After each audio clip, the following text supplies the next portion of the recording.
Before starting the session, feel free when you find anything difficult or might be any concept if you don't get, do stop me that at that point only. Okay.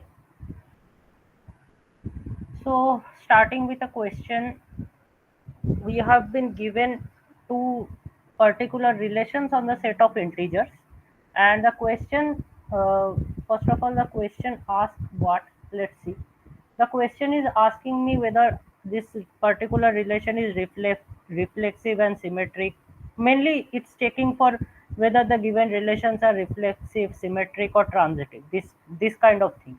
Now first of all, tell me how many of you know or understand what is reflexive, what is symmetric, and what is transitive. And if any people have doubt regarding that part, do let me know.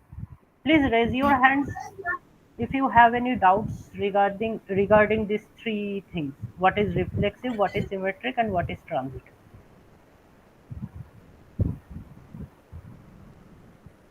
Okay. So there are few people who have problem regarding this concept. So let me first write it down: what is reflexive, what is symmetric, and what is transitive. Then I'm solving this question. So see, first of all, if I consider any relation, let R is a relation on a set A. So what is a relation? A relation is basically a set. If someone asks you what is a relation is a set. Relation is basically a set of the Cartesian product of a set with itself. Okay. If I define certain relation on a set, we say that the relation is nothing but the subset of that set, Cartesian product of that set with itself. So basically, if we write the relation R in set notation, it can be written as order pair AB, where A comma B are nothing but member of the set. This is the basic definition of a relation on a set. So a relation can be of three types. The relation can be reflexive, can be symmetric,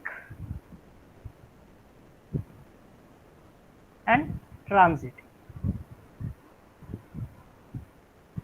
So what is reflexive?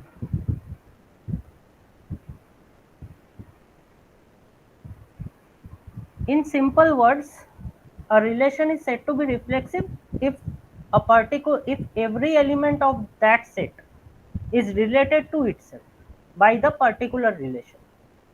In other words, if A comma A belongs to R R for all A belongs to the set.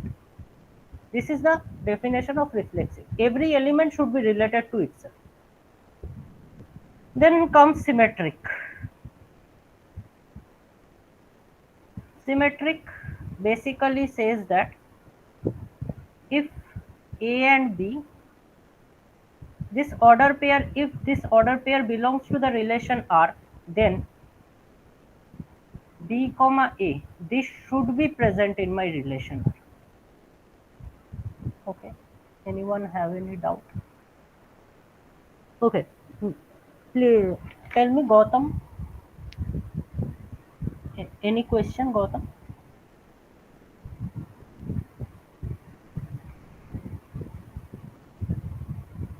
You can speak.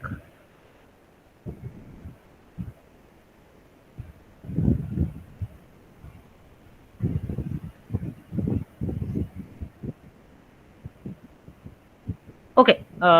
Let me tell everyone a thing. If you people feel any problem, you can unmute yourself and talk. No issue with that. Okay. Excuse me. Yeah. Yeah, so I just so happened to miss the statistics revision meeting. Can I get its video from somewhere? L- to be honest, I don't know about this. You can consult your respective group leaders about this. I mean, uh, First of all, tell me which house is taking that session. Okay, I think it's the same house that offered this math quiz. Okay. Darshan. Okay. Okay, then ask the secretary of that house, of that respective house, he or she can tell that. Okay, thank you. Okay. Okay. So basically symmetric means that if AB order pair belongs to the relation R, then BA order pair must be present in R. And third one comes as transitive. Now what is transitive? Transitive says that if I have Um, AB, Excuse hello, me. yeah. Sorry to interrupt, but I just had one question. Is there any portal where we can get this recording? Because have to do some other work as well. Oh, see, the session is actually getting recorded. Most probably, you can contact the respective secretary of Nilgiri House. I think he can help you answering. I'm not from the Nilgiri house. I have Wayanad. So, by any chance, do you have any idea, like, who's the secretary for Wayanad house? See, from my side, I can see that the session is getting recorded. More than that, if the session is getting recorded, then might be you can get this session. It might be possible. So this session has been recorded via Wayanad house. Or That I don't know, but that's something I don't know. But the session is getting recorded, as I can see that. um, okay, I'll ask my respective house secretary then. Okay, Thank you. no issue. Okay, so let's move on to transitive part. Transitive says that if AB and BC, these two elements are present in my relation R, then AC has to be present in my relation. These three things together, if makes a relation, if any relation we get which is reflexive, which is symmetric and transitive, these three things all together will imply that the relation is equivalence relation.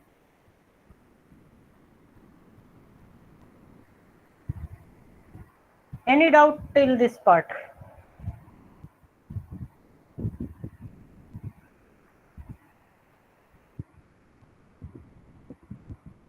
Okay, so let's move on to the question now.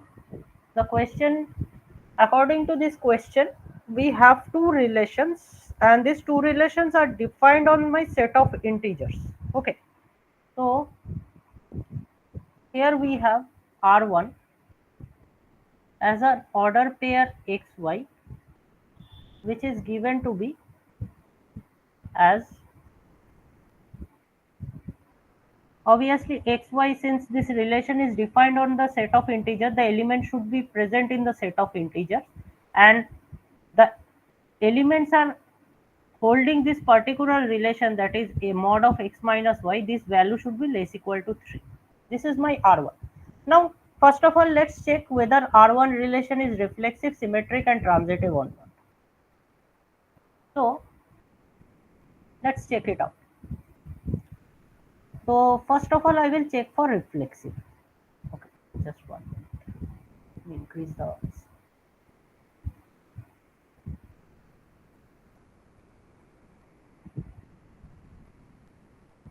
So, what? How can we check whether a relation is reflexive? I have to take any integer. I have to show that the integer is related to itself by the relation R1. So, in order to do that, I will take a arbitrary integer. So, let's take a from the set of integers. A is an arbitrary integer. Okay. Now, we can write that mod of a minus a. This is obviously 0, and 0 should be less equal to 3. In if not, it's actually strictly less than 3. So this particular relation is getting hold. And since a is an arbitrary integer, we can think of it like that: if I take any integer, if I subtract that integer from itself, the result will always be 0, and which will always be less than 3. So therefore I can say that A comma A is present in my relation R1 for all A belongs to the set of integers. So this will make sure that my relation R1 is reflexive. Clear till this part? If anyone has any doubt, tell me.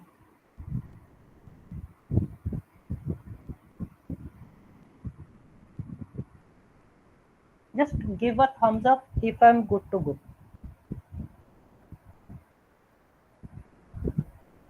Okay.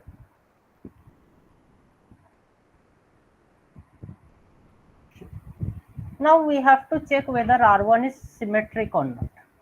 I will check for symmetry. For in order to check symmetry, I have to consider two arbitrary elements because otherwise I can't check for symmetry. So let's take A comma B from the set of integer, and I am telling you that A comma B should be present in my relation R1. Obviously, I have to show that in order that the given relation is symmetric, I have to show that B comma A, this order pair also belongs to my relation R1. Say, since A comma B belongs to R1, I can write it as mod of A minus B. This value should be less equal to 3. Now, let's just take a negative sign inside the mod. If I take a negative sign inside a mod, then this will change to minus into B minus A. Obviously, it should be less than 3. And we know that mod of AB can be written as mod A into mod. So I can write it as mod of minus 1 into mod of B minus A. Obviously, it has to be less than 3. And mod of minus 1 is obviously plus 1. So ultimately, I am getting mod of B minus A. This is less equal to 3. So what I have find out that since AB belongs to R1, from this particular relation, I can say that B comma A also belong to R1. Thus, we find that if AB belong to my relation R1, then BA is also present in my relation R1. And since A and B are arbitrary integers, so it should be holding true for every value of integers. So I can write it as for all A comma B belongs to Z, since A and B are arbitrary. So from here we can say that R1 is symmetric.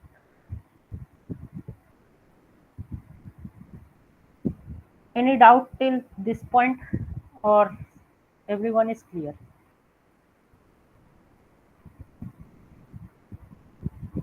If anyone has a doubt, he or she can unmute themselves and can ask.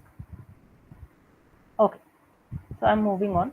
So lastly, I have to check that whether R1 is transitive or not. So I will be checking for transitivity. So for transitivity, I have to take three elements. So let's take A, B, C from the set of integers. And I am saying that A comma B, this order pair belongs to my relation R1, and B comma C is also present in my relation R1. Both of them are present. I have to show that A comma C is also present in my relation. I have to check whether AC is present in my relation or not. So what I can write now is mod of A minus C. Okay, here is the tricky part. So mod of A minus C can be written as mod of A minus B plus B minus C. I have just added a plus B and subtracted it from minus B. Obviously, this value should be less equal to mod A minus B plus mod B minus C. If anyone has a doubt how this thing has come, this is called triangle inequality.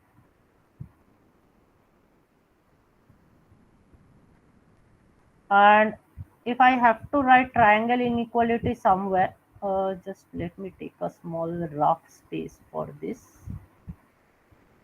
Okay, in case of triangle inequality, if a and b are any two real numbers, we can always write mod of a plus b is obviously less equal to mod a plus mod.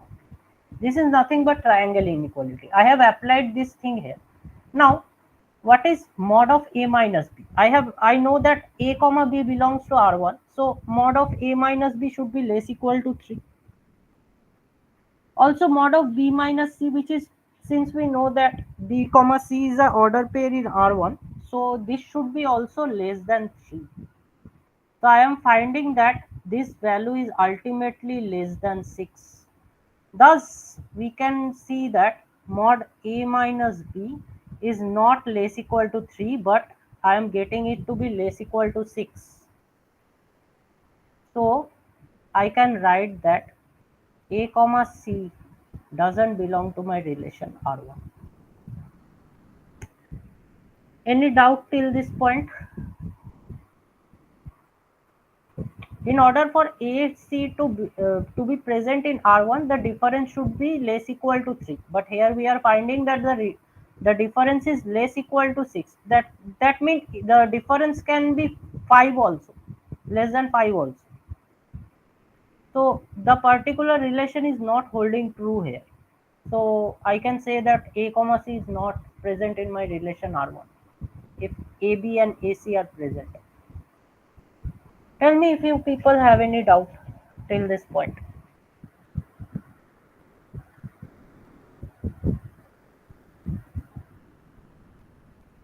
If any doubt, you can unmute yourself and say. And if I'm good to go, please give me a thumbs up.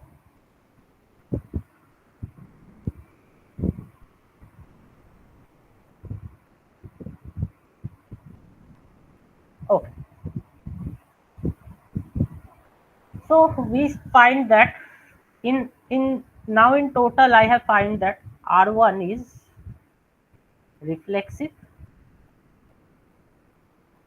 symmetric, but not transitive. Now moving on to my relation R2. What is R2? R2 is given to be R2 is a relation which is defined on the set of integers such that 3 divides x minus 1. Okay. So R2 is defined like this. R2 is defined as order pair xy. Obviously xy are integers and 3 divides x minus 1. Okay. Okay. Let me write it as colon, otherwise you might confuse yourself. This symbol basically means divide. So I have a relation R2. I have to check whether this relation is reflexive, symmetric, and transitive or not. So let's proceed. So first of all, we will check for reflexive. So I am taking an arbitrary element A from the set of integers. Okay. Now I know that A minus A is obviously 0, and 0 is a number which is divisible by any finite number. So I can say which is divisible by 3.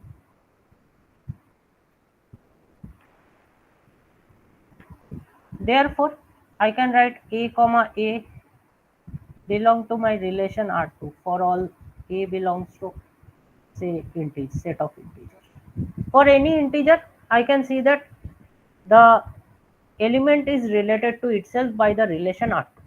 So from here I can find that R2 is reflexive. Okay.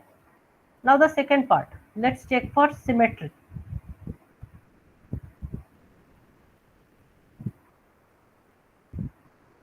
So for symmetry we have to take two elements. Let's take AB from the set of integer, where obviously AB has to be present in my Z. Sorry, R2. I have to show that B comma A, this order pair is also present in my relation R2. Now Since a comma b belong to my relation R2, I can write that 3 divides a minus b. Okay. Now, what does we mean that 3 divides a minus b?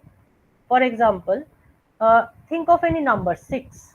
When we say that 6 is divisible by 3, so if we say that 6 is divisible by 3, we can write 6 as 3 into some integer. Here in this case, it's 2. Okay.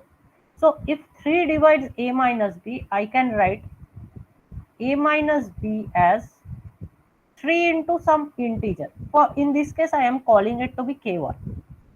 Okay. So where k1 is a integer. It can be any integer. And since I am talking about 6, 6 was a positive number and I am dividing it by 3. Instead of this, if I had minus 6, so I can write it as minus 2 also. So we can say that 3 divides minus 6. So 6 minus 6 can be written as 3 into some integer minus 2. So that so like that only I can write a minus b equals to 3 into some integer. I am taking that integer to be k1. Now, if I multiply both side with minus 1, what I am going to get? I am going to get minus of a minus b equals to minus of 3 into k1. Just if I absorb the minus symbol, I will get here b minus a. And in this side, I can write it as 3 into minus k1. Now, k1 itself is an integer. Now, when we multiply it with minus 1, obviously it remains an integer only.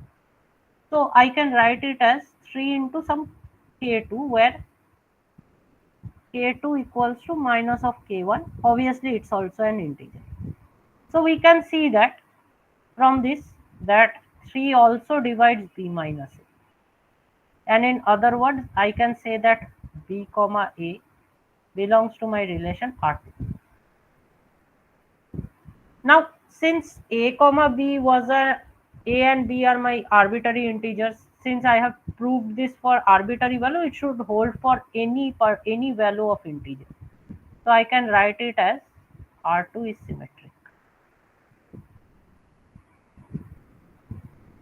Okay. Any doubt till this point? Anyone?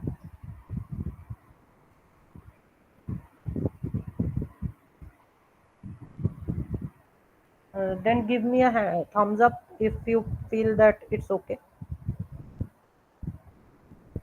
Okay, just one response. Okay, okay, okay. Okay. Okay, on a serious note, I am asking you people, if you find anything problematic, if you don't understand, please unmute yourself and tell me. Okay, so up to symmetric, we can find that R2 is symmetric. Now let's check for transitivity.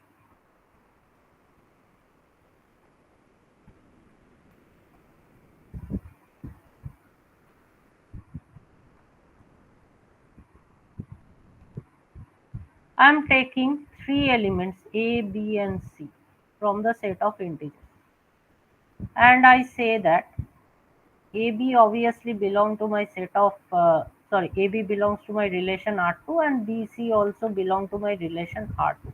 I have to check that whether AC belongs to my relation R2 or not. Since A comma B belong to R2, I can write that 3 divides A minus B obviously.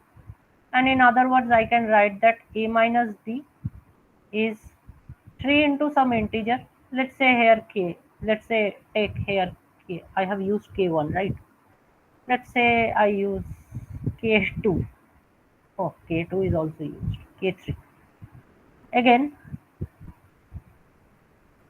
b comma c. This also belong to my relation R2.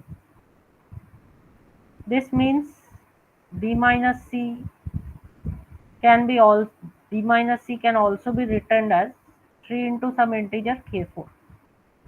Now, I have considered this to be two equations. If I add both of them, I will get a minus b plus b minus c. And on the right hand side, I will get 3k3 plus 3k4. Now, I can see that minus b and plus b cancels itself.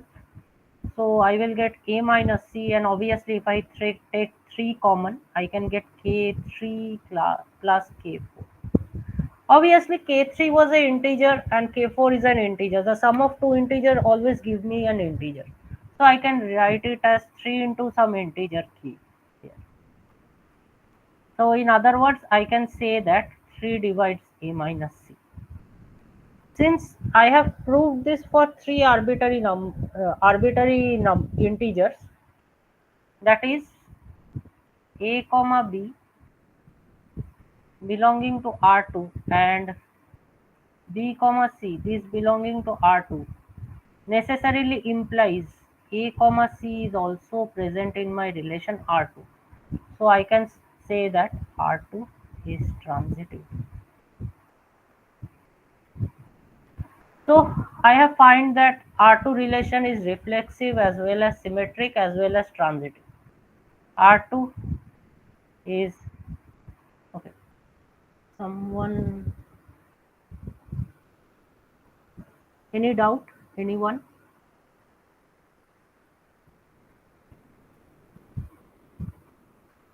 Anyone have any problem regarding this part up till now?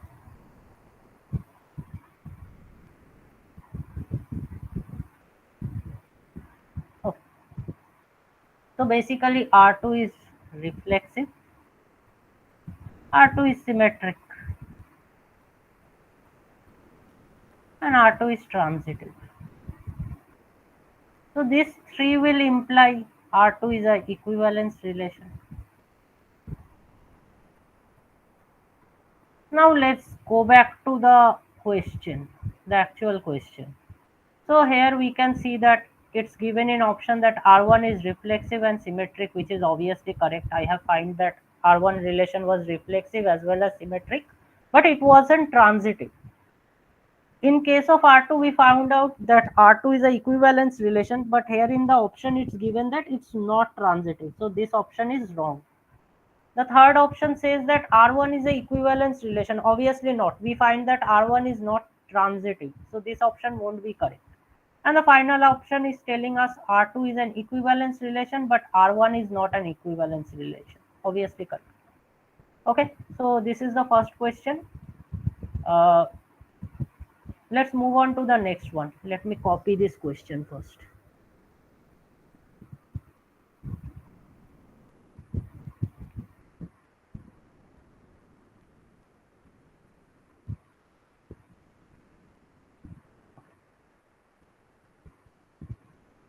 So see here, I have a kind of function. I have to check from the question. Let me just see one more time. I have to check whether f is 1 1.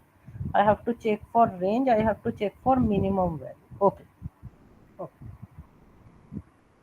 So here I have a question. I have been given a function which is nothing but a mod function. Okay. Let me tell you something. This is something you can remember it as a clue. Mod function, any function involving modulus functions are never injective. Remember this, modulus functions are never injective. So in this case, this function will never be injective. That's for sure. Since it's a mod function, I can show you that. For example, if I take f of minus 2, I will get mod of minus 2 square minus 4 minus 1. Obviously, the value will be minus 1. Also, if I take f of 2, the value will be 2 square minus 4 minus 1. Obviously, it is minus 1. So, okay, just before proceeding, how many of you have doubts regarding what is an injective function? Just tell me. Please raise your hands if you have any doubt regarding injective functions. What are injective functions?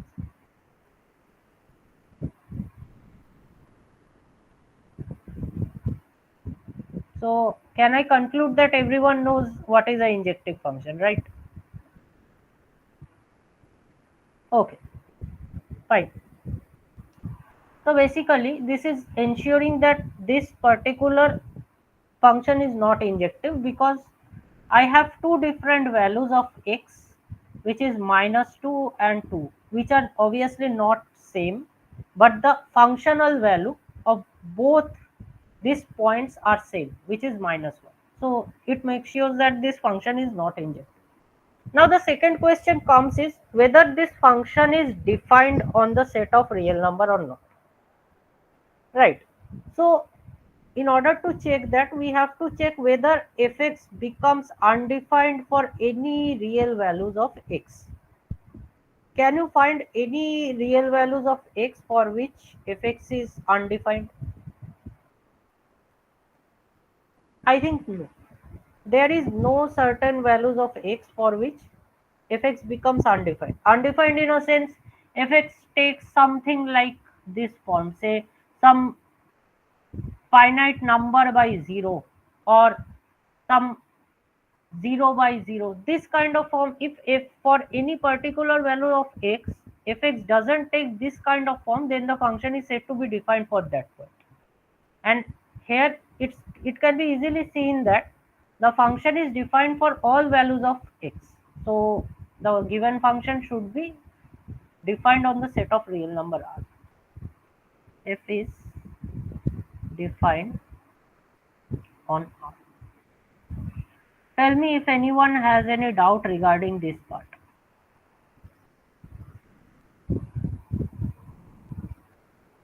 Anyone?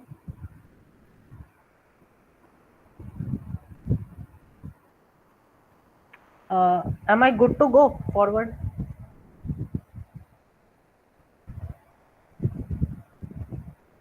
Can you explain in Hindi? हाँ हिंदी में समझा सकते हो but since it's a official session we have to I mean I have to think about the general population ना. अगर अगर आपको कोई डाउट हो रहा है आप हिंदी में पूछो, कोई दिक्कत नहीं. I can't expect everyone to know Hindi na.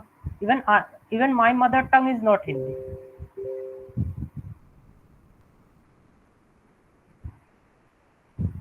Okay. See. So the second part should be clear. Okay. If you find any doubt that I have to explain that part again, uh, if you don't understand that much in English, then you just tell me. I will explain that part in Hindi. Okay. तो आपको कहाँ पे doubt आ रहा है यहाँ पे ये injective function में?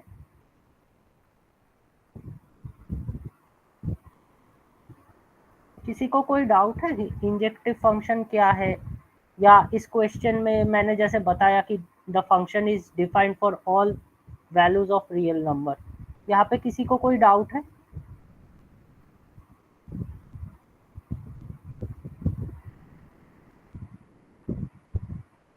Okay okay. So two things are done. The function is first of all not injective function. Just remember that if you get any kind of function involving modulus, remember that function can never be injective. Injective is also called 1 1. Okay, so it is not 1 1. Now let's check for other options. What did it say? Okay, so I have to find the range of this function. The first thing is I have to find the range of this function. So what is range of f? Range of f is nothing but a set of all fx for which x belongs to the domain. And in this case, for this particular function, the domain is real number. So we can see that the function is defined for all real values, and if we see this function, we can easily find out that the function, the modulus part, will always be positive, right? So this function, the value of this function will be modulus of a number, which is modulus of any number means it's positive, positive -1. So what is the minimum most value it can take? The minimum value it can take is minus 1. The value minus 1 occurs when f takes the value, x takes the value minus 2 or 2. Other than that, if I have any kind of value which is not 2, for example, if I take 2.1, so 2.1 square minus 4, obviously it's something, we will get 4 point something, 4 point, let's say 1, I am not doing a calculation here, minus 4. So obviously it's a positive number. When we subtract a positive number from minus 1, the result number will be negative, obviously, since it's in decimal, but it will be less negative. It will be greater than minus 1, obviously. When I'm subtracting anything from minus 1, which is a positive value, it should be greater than minus 1. So I can see that minus 1 is my most smallest value it can take. And as we increase the value of x, as x move towards infinity, obviously the value of fx will grow larger and larger. So basically we can say that in our sum, the range starts from minus 1. Obviously, it takes the value minus 1 for x equals to minus 2 and 2. And other than that point, the value increases and it goes towards infinity. And obviously, infinity is not a number, it's a concept. A concept like that, a number so big that we can't imagine. So basically, this range will be this. So range of f will be this one. Okay, tell me if anyone have any doubt.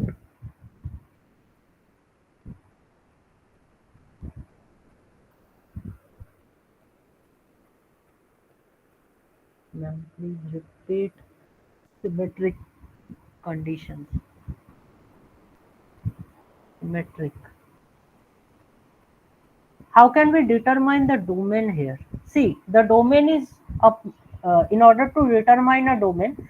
So let's be honest, there is no hard and fast rule to determine a domain of a function.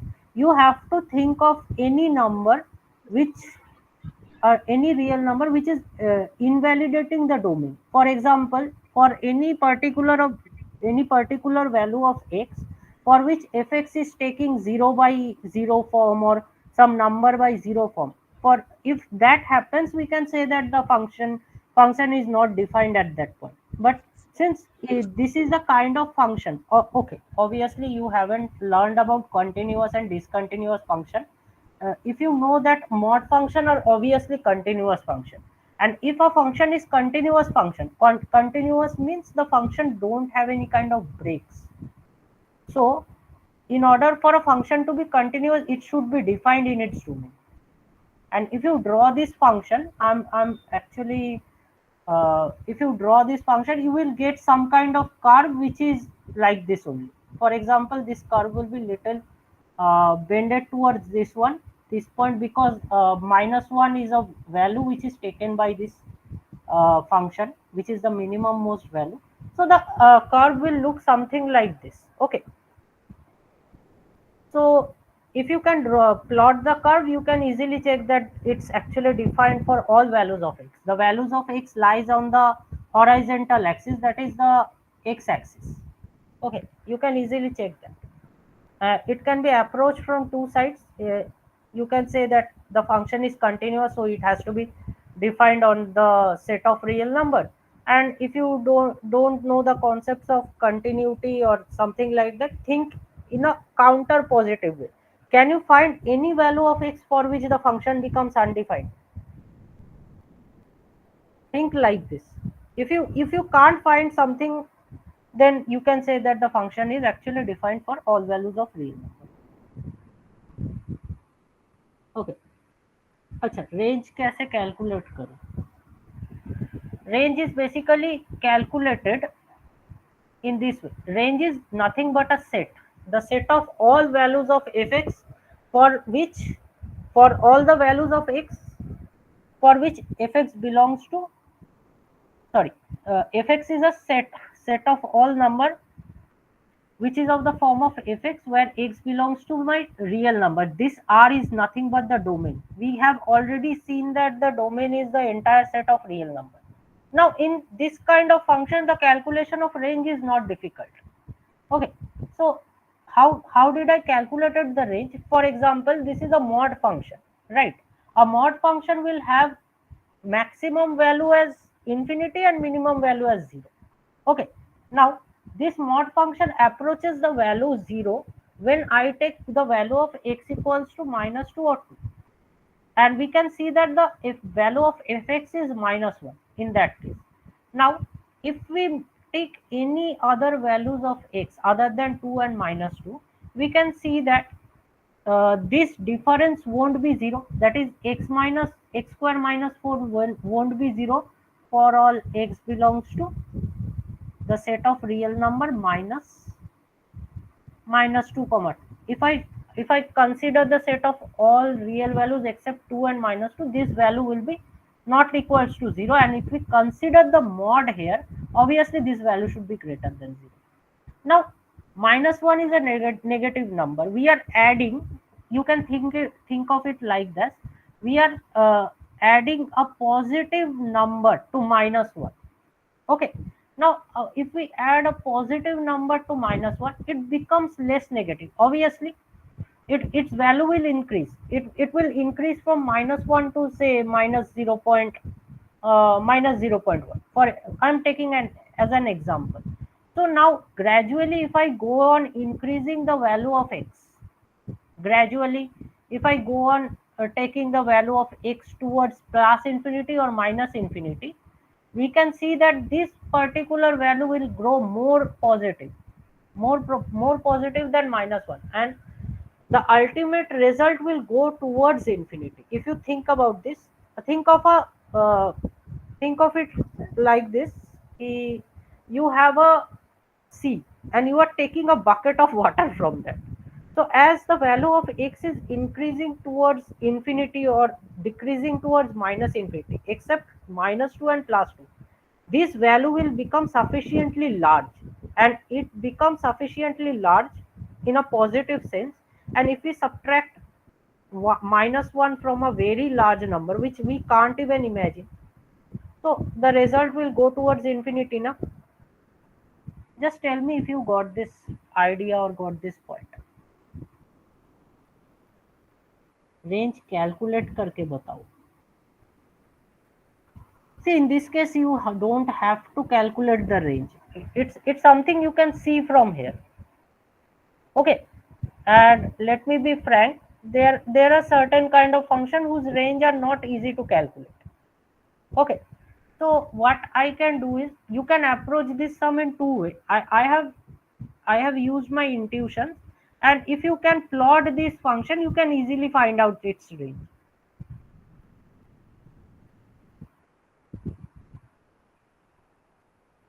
Can I move forward?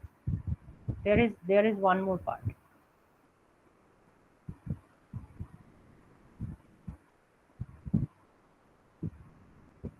If anyone has other doubts,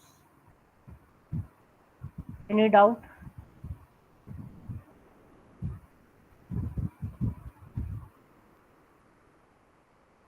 Please give a thumbs up if you think that I can move forward.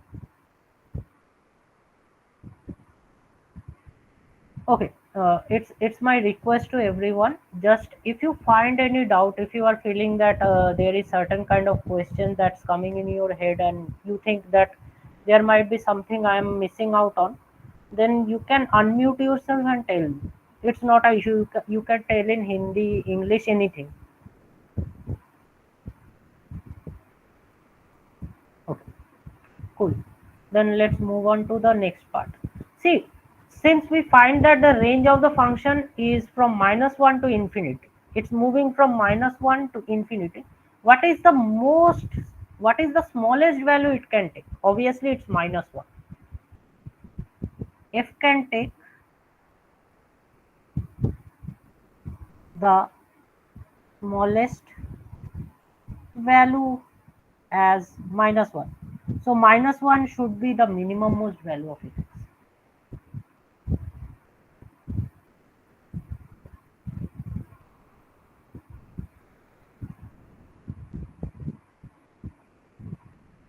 Tell me if you have any doubt regarding this part.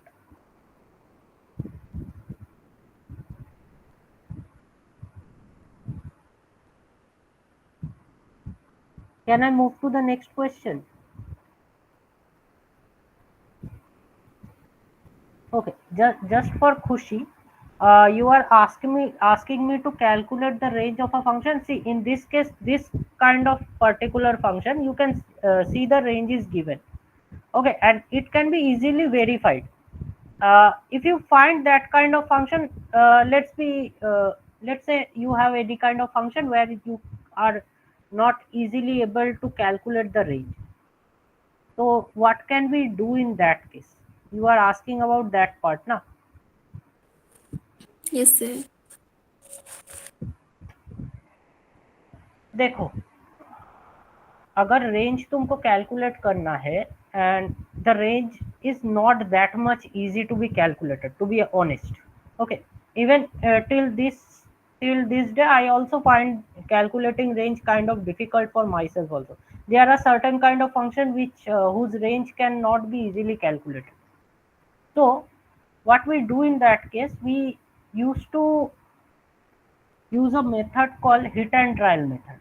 Okay, hit and trial is something you first of all find out the domain of the particular function. Okay, I shouldn't be going in this much detail, but since you have asked me, since let's consider I have a complicated function whose domain is real number. Okay, now in case of mod function, what we can do is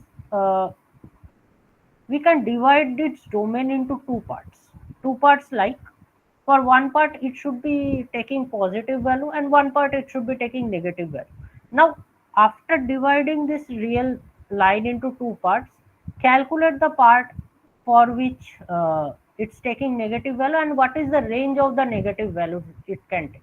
Obviously, since here I have been given a mod function, so the negative range won't come, the negative value it won't take. And if it takes negative value, there should be finite number of negative value. And in case of positive part of x, the calculate the values of x for which what kind of values of fx we are getting. Then you can in a naive sense you can have an idea what kind of range in which this particular function is like. You can apply this rule, or other than that it's kind of based on your intuitions only. Am I clear? Yes, sir. Okay, please don't call me sir, I am just a fellow student like you people. Okay. Okay. Okay, so let's move on to the next question. Okay, so I have been given two polynomials. Okay, let me first copy this question. I am copying the entire question, huh? I'm sorry, because most of the I have find a question paper where all the answers are marked. Sorry, I haven't find any kind of question paper where the answers are not marked. I hope there is no problem with people regarding this. Okay, let's see. I have two polynomial functions, px and qx. Uh, what is the degree of this polynomial px and qx here? Can anyone tell? Is my screen visible, na? This much zoom is perfect for you all, na?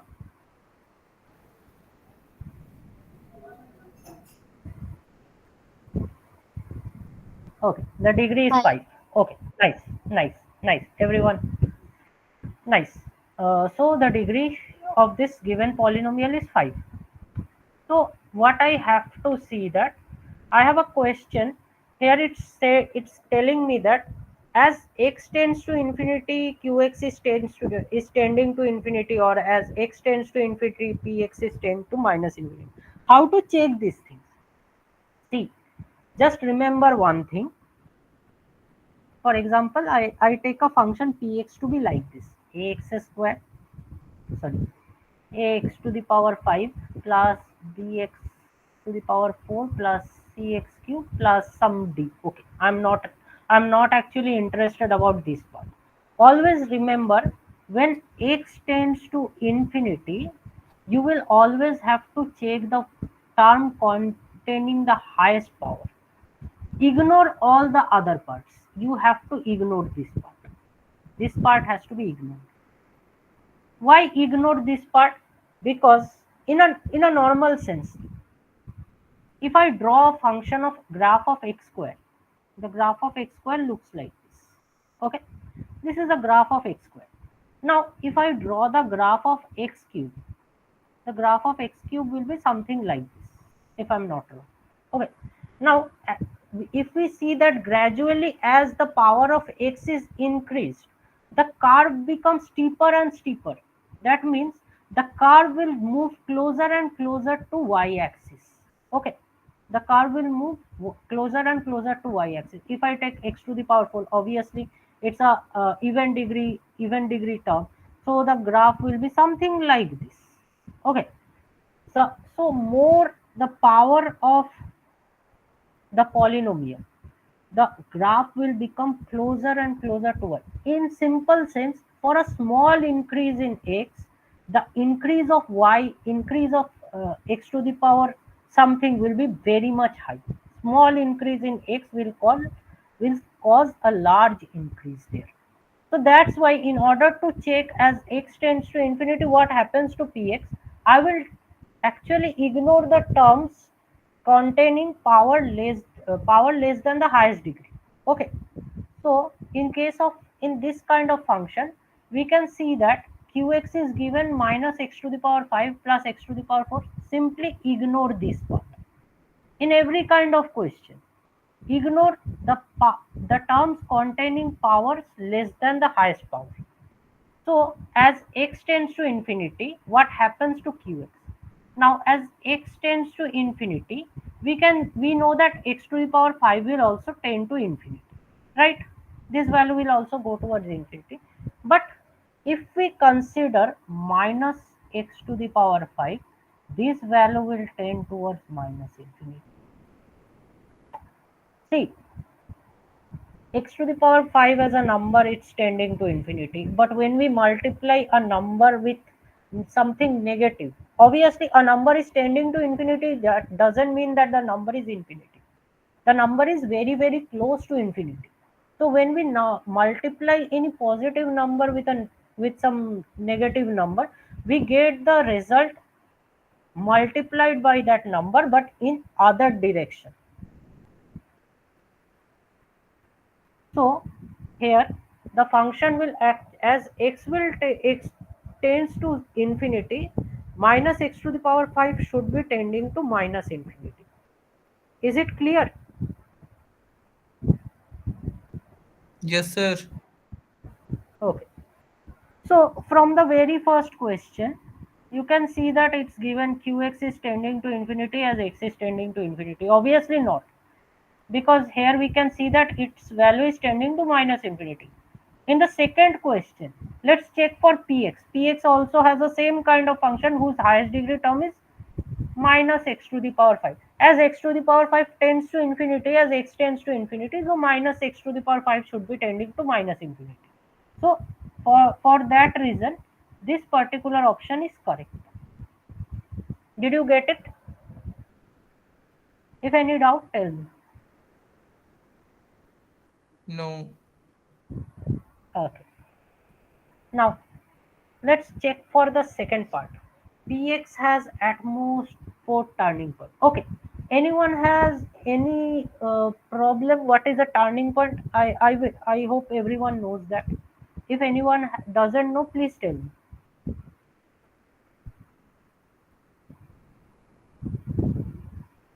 Please raise your hands if you don't know what is a turning point.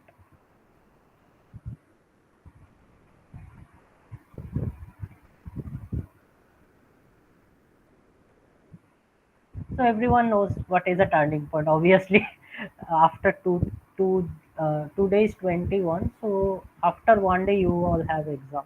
So I have to. I know that everyone knows what is a turning point. Okay. So I'm writing something. Okay. I'm writing a note.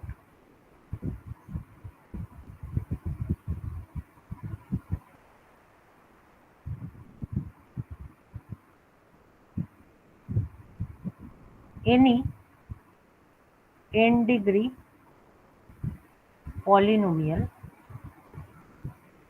can have at most n minus 1 turning point. See, this particular statement is ensuring me if I have a n degree polynomial, maximum I can have n minus 1 turning point. I am not telling exactly how many turning point. If you have to calculate the turning point of a function, you have to plot it. Or in otherwise, okay, tell me how many of you have idea what is a derivative? Do you people know how to differentiate a function? Since in foundation, at least for week 1 to 4, I know that there is no differentiation introduced in that part. But since most of you are coming from, let's say, from school level to college level, somewhere or somehow you people might have done differentiation. So if I draw a function, it will be easy for you.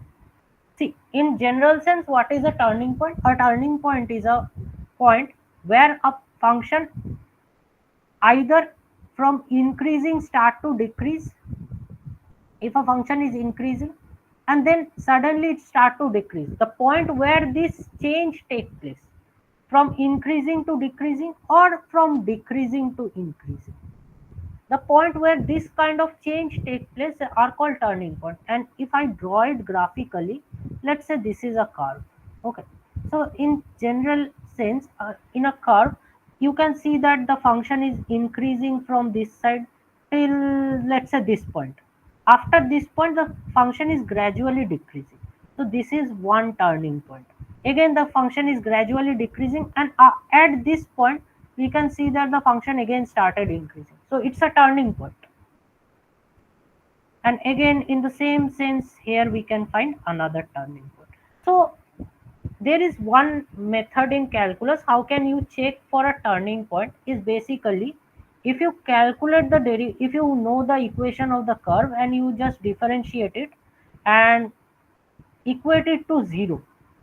Basically, if I equate it to 0, we know that the differentiation of a curve at any point gives us a tangent. So we are generally trying to find out the point where the tangent is actually parallel to my x-axis. Since we can see that at the turning point, if we draw the tangents are generally parallel to x-axis. So this is one method you can do. But let me tell you something. This method is not always true. For example, if I have a curve like this, let's say x cube. If I have a curve like this, say x cube, you can see that this curve doesn't have any turning point. This is x cube. If we differentiate y with respect to x, where y is obviously x cube, we can find 3x square. And if I equate it to 0, I can find x equals to 0. But x equals to 0 is not a turning point. So this rule can determine few of the turning point, but it's not actually correct to determine all the turning point using this.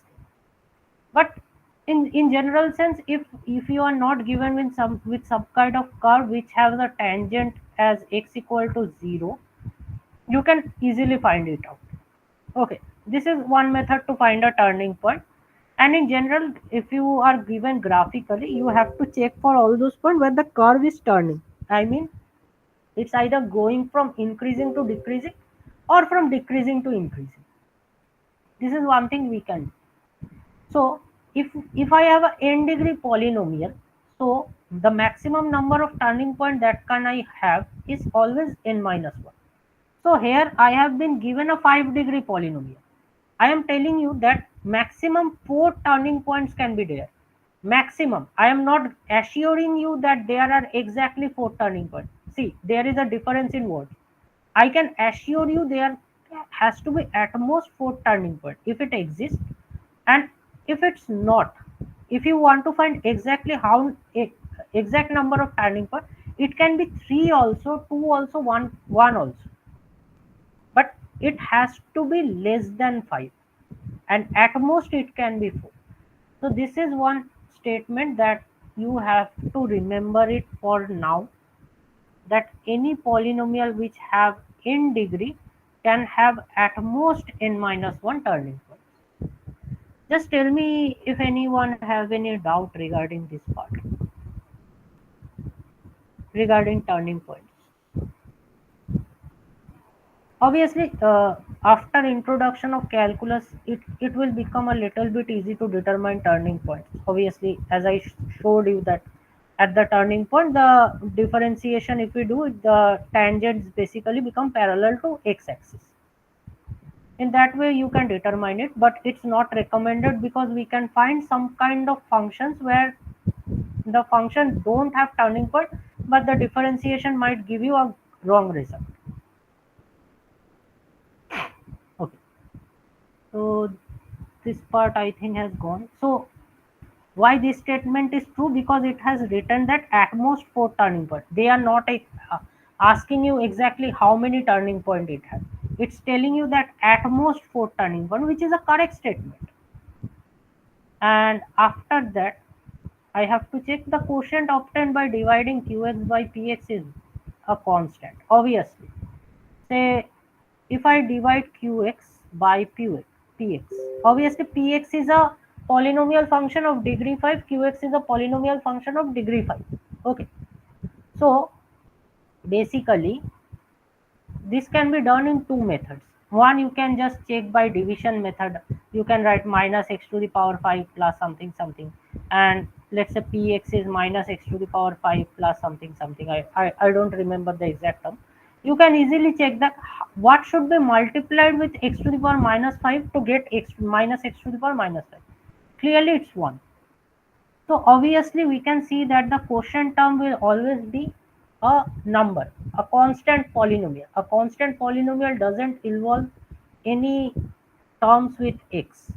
That means it has x to the power, you can think of it as x to the power 0 if you want to think of it as a polynomial, or you can write it as a pure number. So basically you can find it out by exactly dividing it. You can find the quotient. It will be, if the quotient comes out to be something like a constant value, then obviously this has a constant quotient. So in particular this question you don't have to do it, because we can easily see that px is also a 5-degree polynomial, qx is also a 5-degree polynomial. When we divide a 5-degree polynomial with a 5-degree polynomial, so my quotient should be a constant. Any doubt regarding this part? No, sir. Everyone? Others?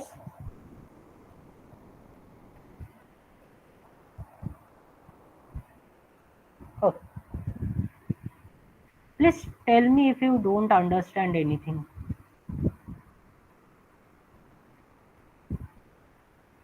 Let's move on to the next question. Okay. So I have two triangles. Okay. This question. Let me copy this first.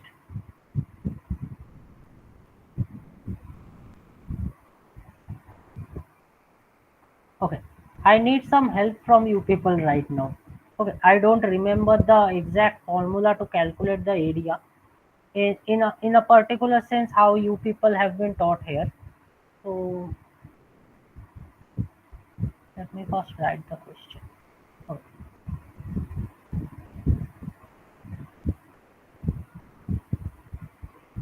See,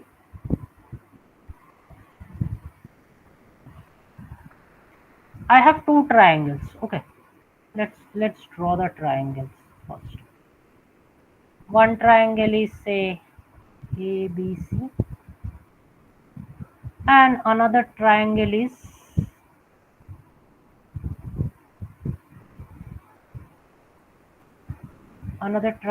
PAB. Let's say P. This is A. This is B. Okay. Now the coordinates are given: A as 4, 3, B 2, 2, and C 8, 3. Okay. So first of all, I have to calculate what is the sub question which is given. I have to check what is the sub question here. Most probably, I have to calculate the area of triangle ABC. Okay, let's go. I have to calculate the area of triangle ABC, which is a straightforward question. Most of the people might have studied that formula, that is half into something like x1 into y2 minus y3 plus x2 into y3 minus y1 plus. If I write the formula wrong, please tell me, huh? I don't remember this formula. X3 into 3 y1 minus y2. Okay. This is the area of a triangle, right? This is area of a triangle. Just make sure that this I have written this formula in a correct way. If I have written it wrong, please tell me.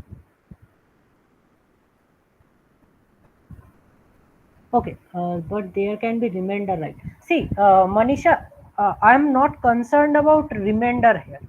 You have learned about division algorithm, right? Do you remember division algorithm? Division algorithm, what does it say? Okay, let me just go back to the question. See, the simple thing is when I divide any polynomial pqx by px, so I can write qx equal to some polynomial px into some quotient here. Since the qx is mentioned, I can taking the I am taking the quotient part as alpha x. Okay, plus another remainder we will get as rx. This is the division algorithm for polynomials. Okay, is this clear to you? This is a polynomial for division algorithm for polynomial. Okay, now tell me something. Just forget about that remainder. Remainder will always come. That's correct. Just tell me one thing. Qx is a polynomial of 5 degree. Px itself is a polynomial of 5 degree. So if I am writing qx to be equal to px into some polynomial alpha x plus rx, I'm not concerned about rx here. For the Let me be more clear that I'm not concerned about rx right now. So since it is a degree 5 polynomial, hello, hello, hello, someone is telling me something.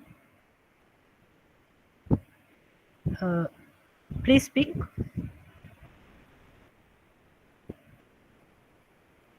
Okay. So just tell me one thing. Here px is a polynomial of degree 5, and we know that one thing, when two polynomials are multiplied, their degree gets added.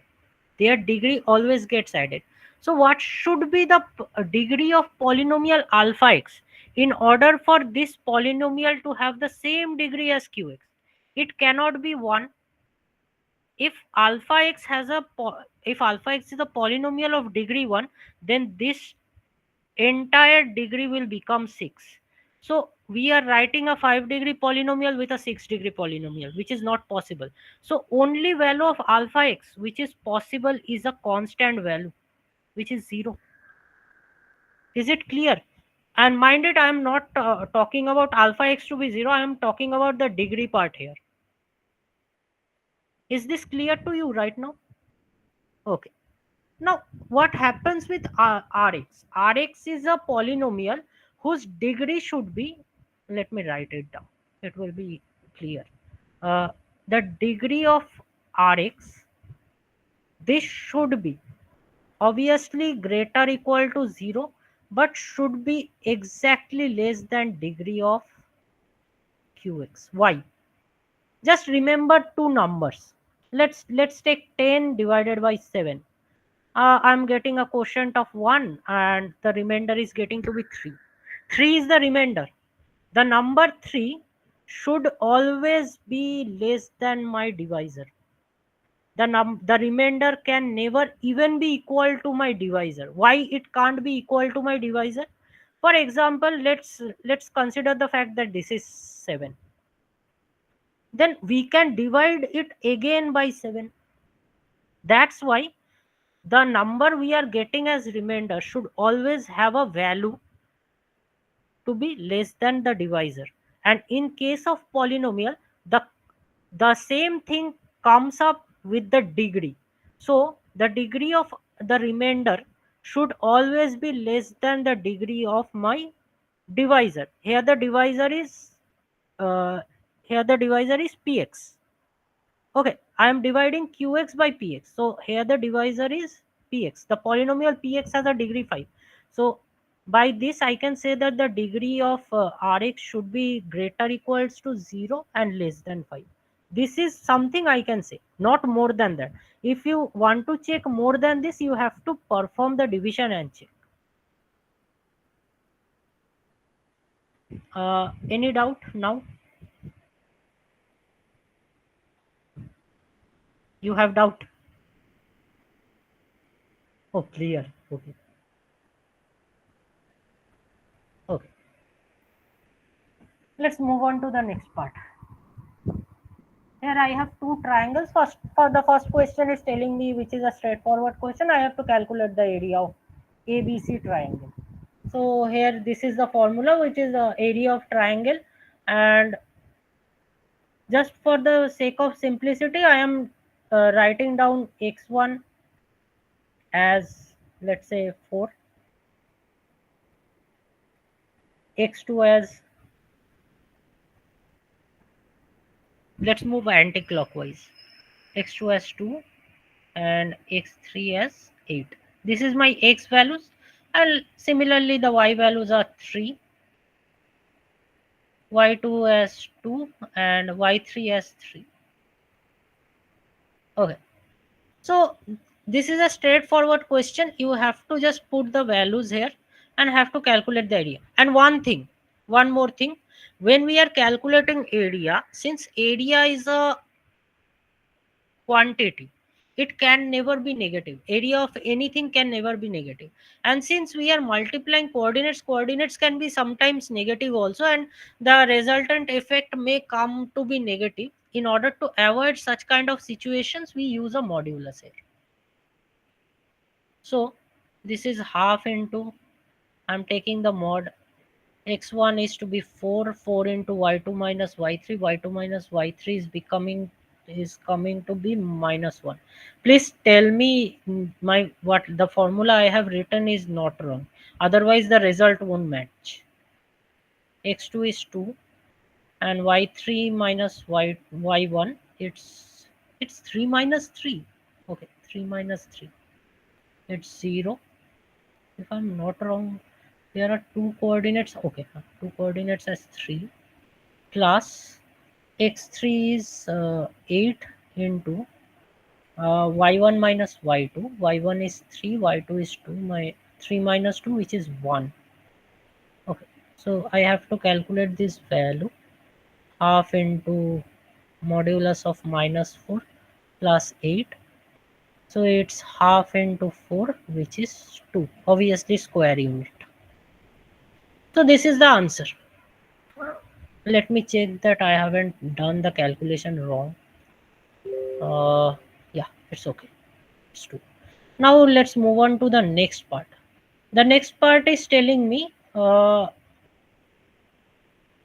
choose the possible options for P. Okay, let me copy this part.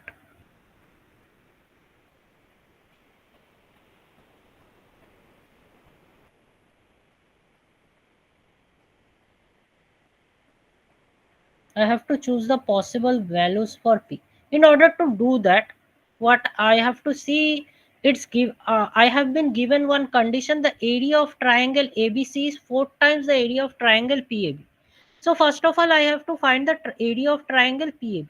I have seen that the triangle PAB, where the coordinate of P is t comma t square. T comma t square is the coordinate, right? So here I have t comma t square. The a coordinate is 4 comma 3, and B coordinate is 2 comma 2. In similar way, I have to calculate the area in this case also.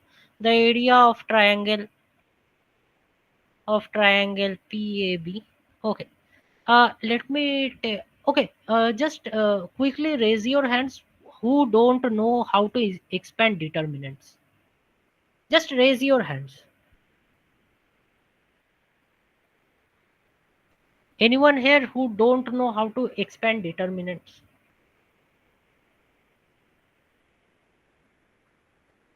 Fine. I guess most of the people know how to expand determinants.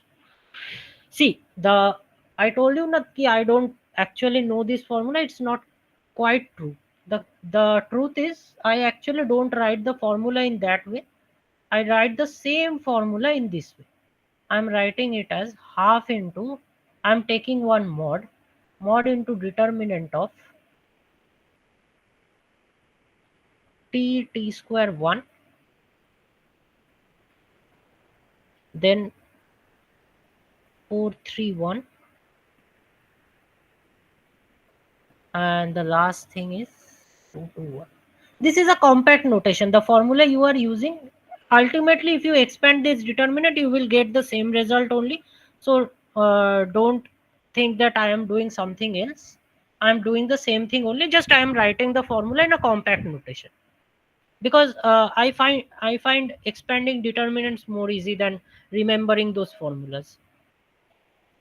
Okay, so this become half into mod of, let's expand this determinant t into 3 minus 2 plus t square into 2 minus 4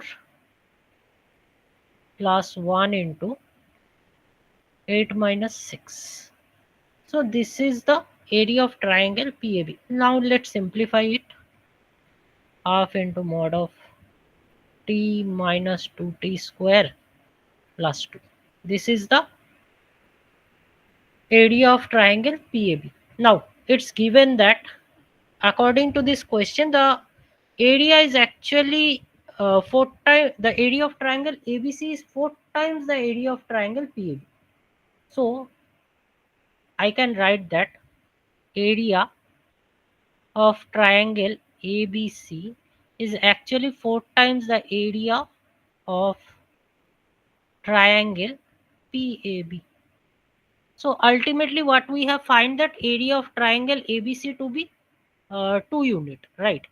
So I have find it to be 2, and here I have find it to be 4 into half into mod of t minus 2t square plus 2, this way.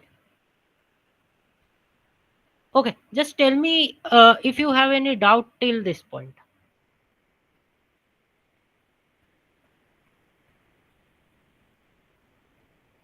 Anyone?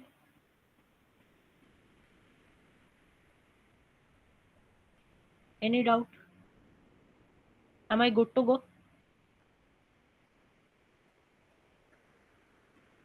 Okay. Okay, just now what I can do is I can just simplify this. 2 equals to 2 into mod of t minus 2t square plus 2. Okay, now ultimately if I cancel 2 from both sides, I can get mod of t minus 2t square plus 2 equal to 1. Now just tell me one thing, I'm writing something. If you have any issue with this, tell me. If I have to find the solution of a equation that is mod x equals to 3, what can be the value of x? What is the solution of this particular equation? Mod x equals to 3.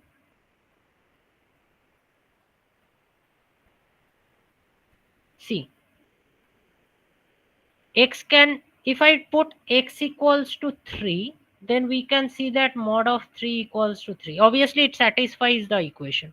Also if we take x equals to minus 3, we can see that mod of minus 3 equals to mod of 3 equals to 3, obviously. So this particular equation has two solutions. One is 3 and another is minus 3. Tell me if you have any doubt. Yeah, how?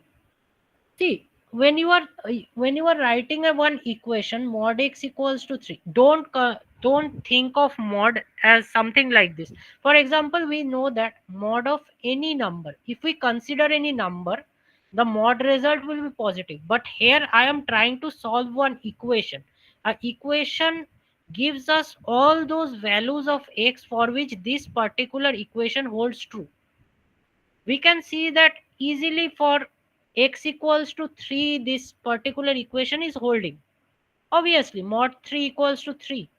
Also mod of minus 3 also give me 3 now. So minus 3 should also be the solution of this equation.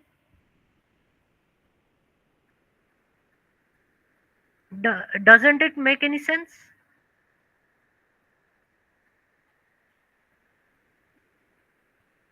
Sana, please tell me.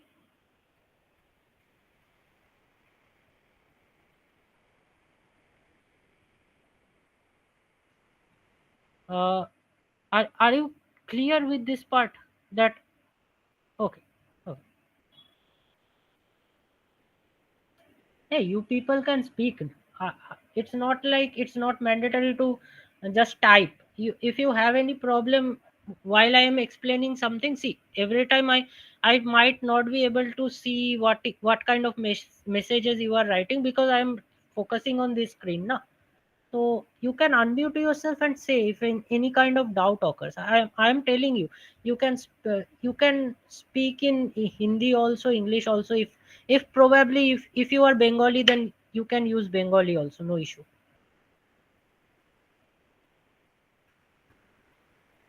Uh, okay. So if I have to remove this mod, so I will get t minus 2t square plus 2 equals to plus minus 1. So this should be the solution of this part. Tell me if this now makes sense or not. I have just removed the mod, and since I have removed the mod, since 1 is a solution of this particular equation, so minus 1 should be the solution of this equation also. So in this way we can say that from this part we are getting two quadratic equations. One is for 1, one is for minus 1.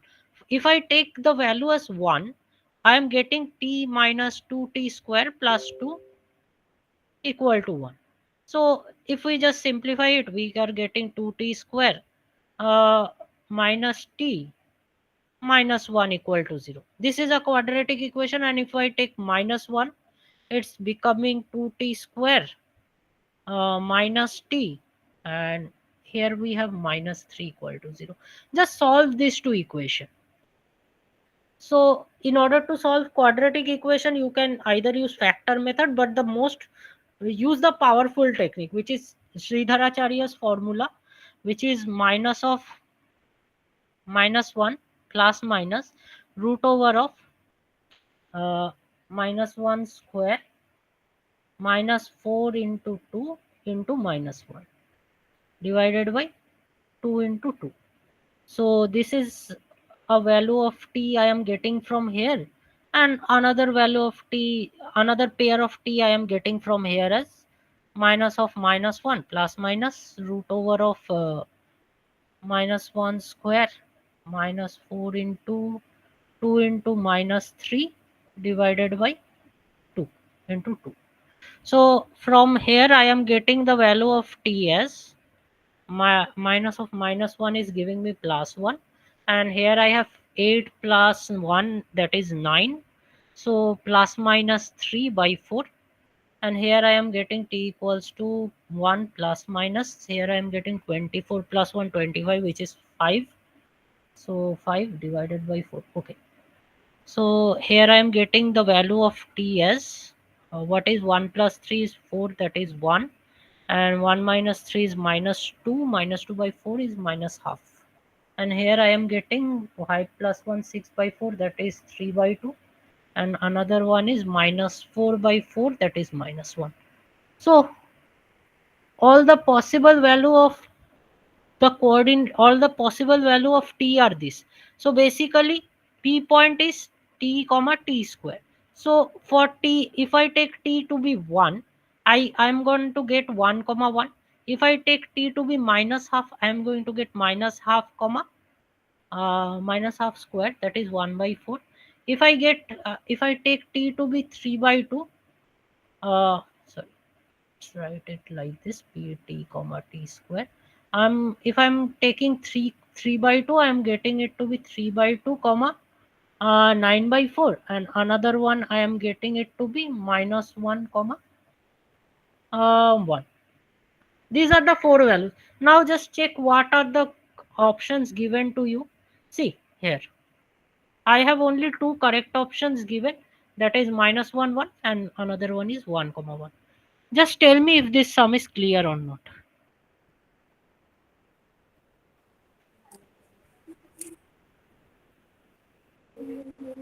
Any doubt, you can speak. Sir sir हाँ sir जो first triangle का जो area है sir 0 आना चाहिए ना, वो linear होना चाहिए ना. the area of the first triangle, you are Yes talking sir. about ABC, right? Yes sir. नहीं Why मेरा is it तो zero, sir? हाँ speak.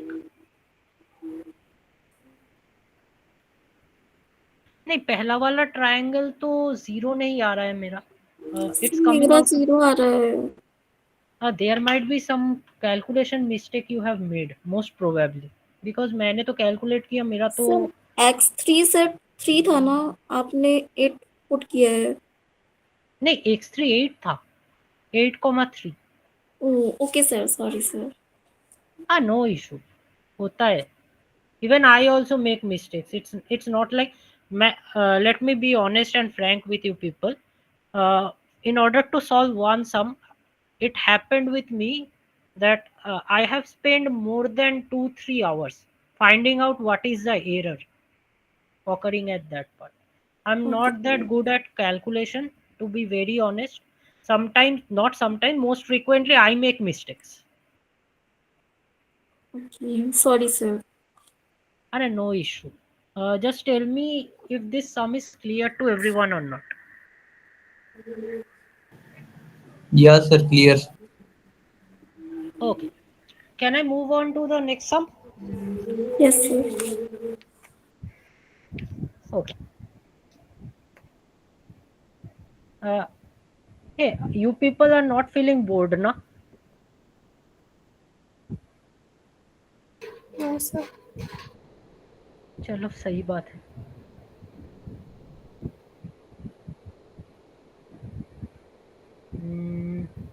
Okay. Let's move on to the next sum. Okay. Suppose that L1 and L2 are two lines in a plane with x-intercept as this and y-intercept as this. Choose the point where L1 and L2 intersect, obviously. Okay, let's go.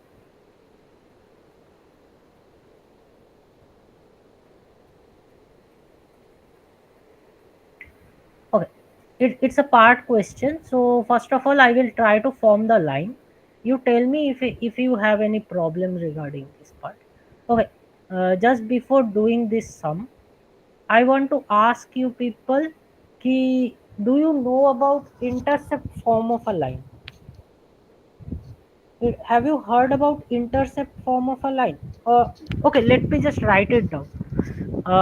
Have you seen any straight line of this form, x by a plus y by b equals to 1? If anyone remembers class 11th straight line chapter, this particular form of a straight line, can you people remember? Otherwise I have to explain.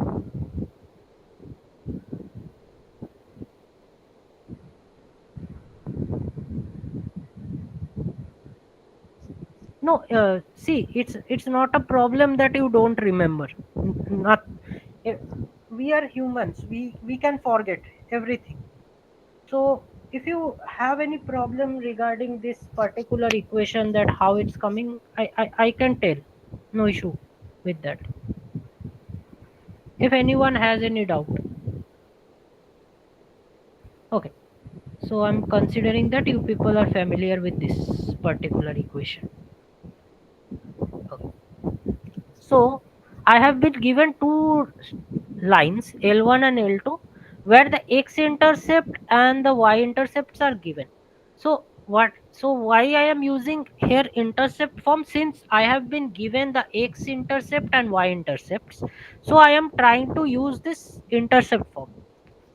So L1, let be the line L1.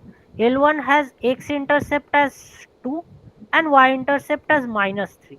So the line L1 will be x by 2 plus y by minus 3 equal to 1. And in a similar way, the L2 line will be x by minus 1 plus y by 2 equals to 1. Now, basically, the second part of the question, it's asking me what is the point of intersection of this way. Obviously, it's a straightforward question. You have just convert it into a equation form, or else you can, if you can solve it in this way also, no issue. But I find it difficult, so I am converting it into general form, that is ax plus by plus c equals to 0. I try to use this form only. I'm just converting it.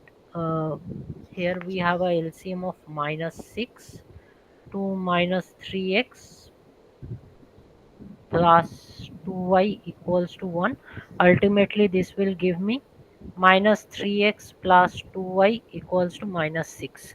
And the second equation, I can write it as the LCM is minus 2.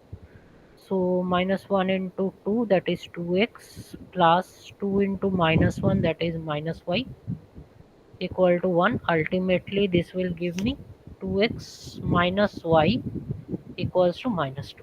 So I have two equation. In order to find the point of intersection, I have to do nothing but solve the equation. I have two linear equation in two variables with two unknowns, x and y. I have to determine x and y. So this is something you have done in your schools, most probably, or most probably in college. That is minus 3x plus 2y minus 6, and the second equation is 2x minus y, sorry, equal to minus 6, equal to minus 6 equal to minus 2.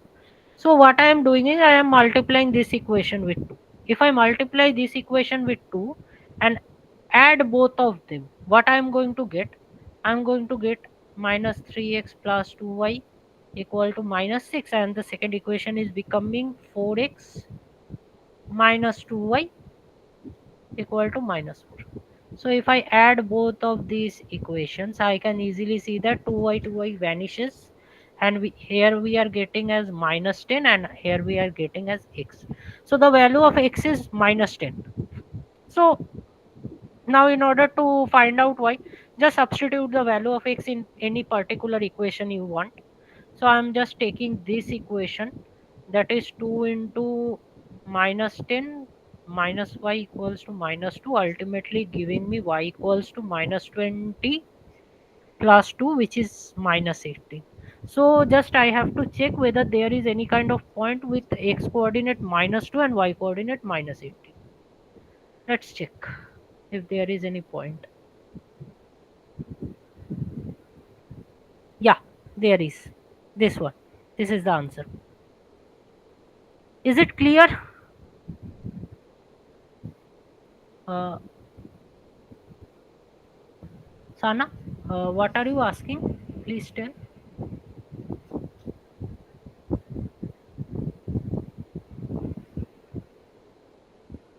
Anyone, any doubt?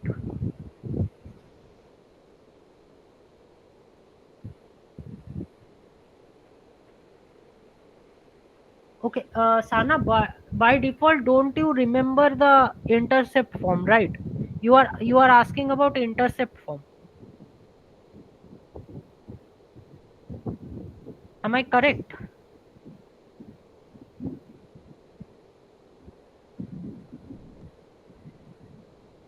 Please respond.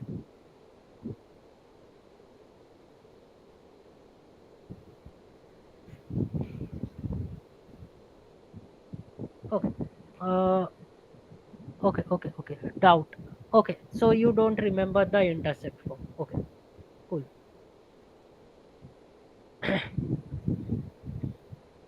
I'm taking a detour. Okay. let's make it in rough.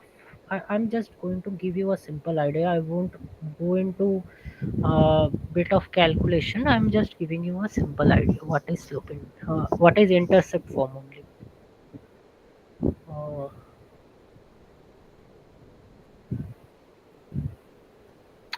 let's take an axis. Okay. So let's. This is an axis, and let I consider a straight line. Let's say the straight line is, in order to make it simple, it's passing through the first quadrant, that is positive x and positive y. So it's making two intercept, the intercept on x axis and intercept on y axis. The Let's say the intercept on y axis is b and the intercept on x axis is a. So I have to find out what is the equation of this straight line. So in simple way, what I can do is, since it is making an intercept a, obviously this coordinate, since it's lying on the x axis, my y part will be 0 and the x part will be obviously this distance, which is nothing but a. So this coordinate is a, and similarly this height is b, and if I consider this point on the y axis here, on the y axis x coordinate should be 0 and the y coordinate should be b. So I have 2 points to find the equation of a straight line. I can use 2 point form of a straight line, which is I can use this two point form of a straight line. In order to do that, I have to first calculate the slope. Slope is nothing but y2 minus y1, that is b minus 0, by x2 minus x1, 0 minus a. So the slope is minus of b by a. Okay. Therefore, the equation can be written as y equals to minus b by ax. And what is c? C is always my y-intercept. I am using this form, y equals to mx plus a. Most probably you people have heard about this form, slope-intercept form. C is nothing but the y-intercept, and we can clearly see that the y-intercept here is b. Now just simplify this equation, you will arrive at that one. I can write it as ay equals to minus bx plus ab, uh, implies ay plus bx equals to ab. Now divide both side by ab. So I will get ay by ab plus bx by ab equals to ab by ab. So ultimately I am getting x by a plus y by b equals to 1. This is the slope intercept form. Sorry, this is the intercept form.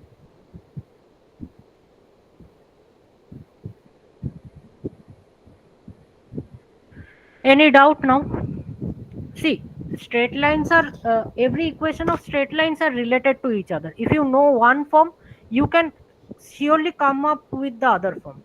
There is no problem with that. Just a few things I will tell you to remember. Please do remember this form, because I find this intercept form to be handy. Because if you can convert any equation of a straight line into intercept form, you can actually diagrammatically represent the straight line, which is represented by that equation, because you know 2 points, and we know that from any 2 point a fixed straight line passes. If you have 2 points in space, then there is a unique straight line that passes through it. In other words, you can actually trace out the straight line, how it is passing. So I find this particular form to be very handy. Okay, any doubt till this point? I know I'm asking too much. Still tell me if you people have any doubt. Okay, sure. So let's move on to the next part. So this is the first part, which was asking me to calculate the value of xy. I was getting the value of x to be minus 10 and the value of y to be minus 18. So this was my answer. And let's move on to the next part. Let's see what that question has told me. Well, if theta be the angle between L1 and L2, then tan theta is equals to, okay. Okay. Uh, Now also, I will ask you people again. How do you people know how to calculate the angle between two straight lines? This is something you might have done in class 11th when you were studying straight lines, or maybe in college. I don't know.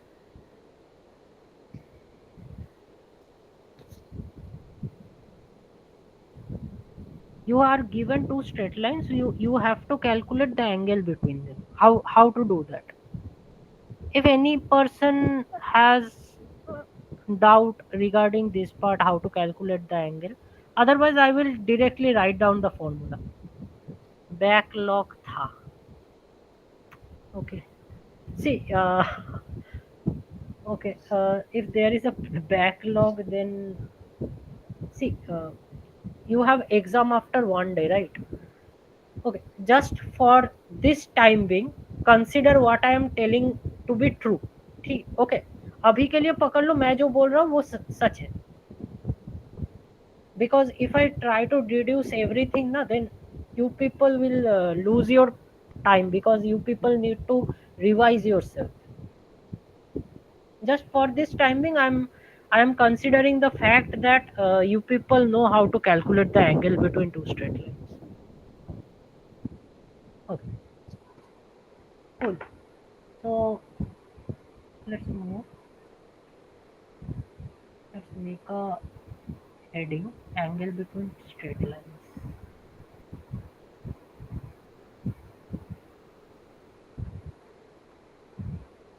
Okay, this is the final thing I will be deducing. Just uh,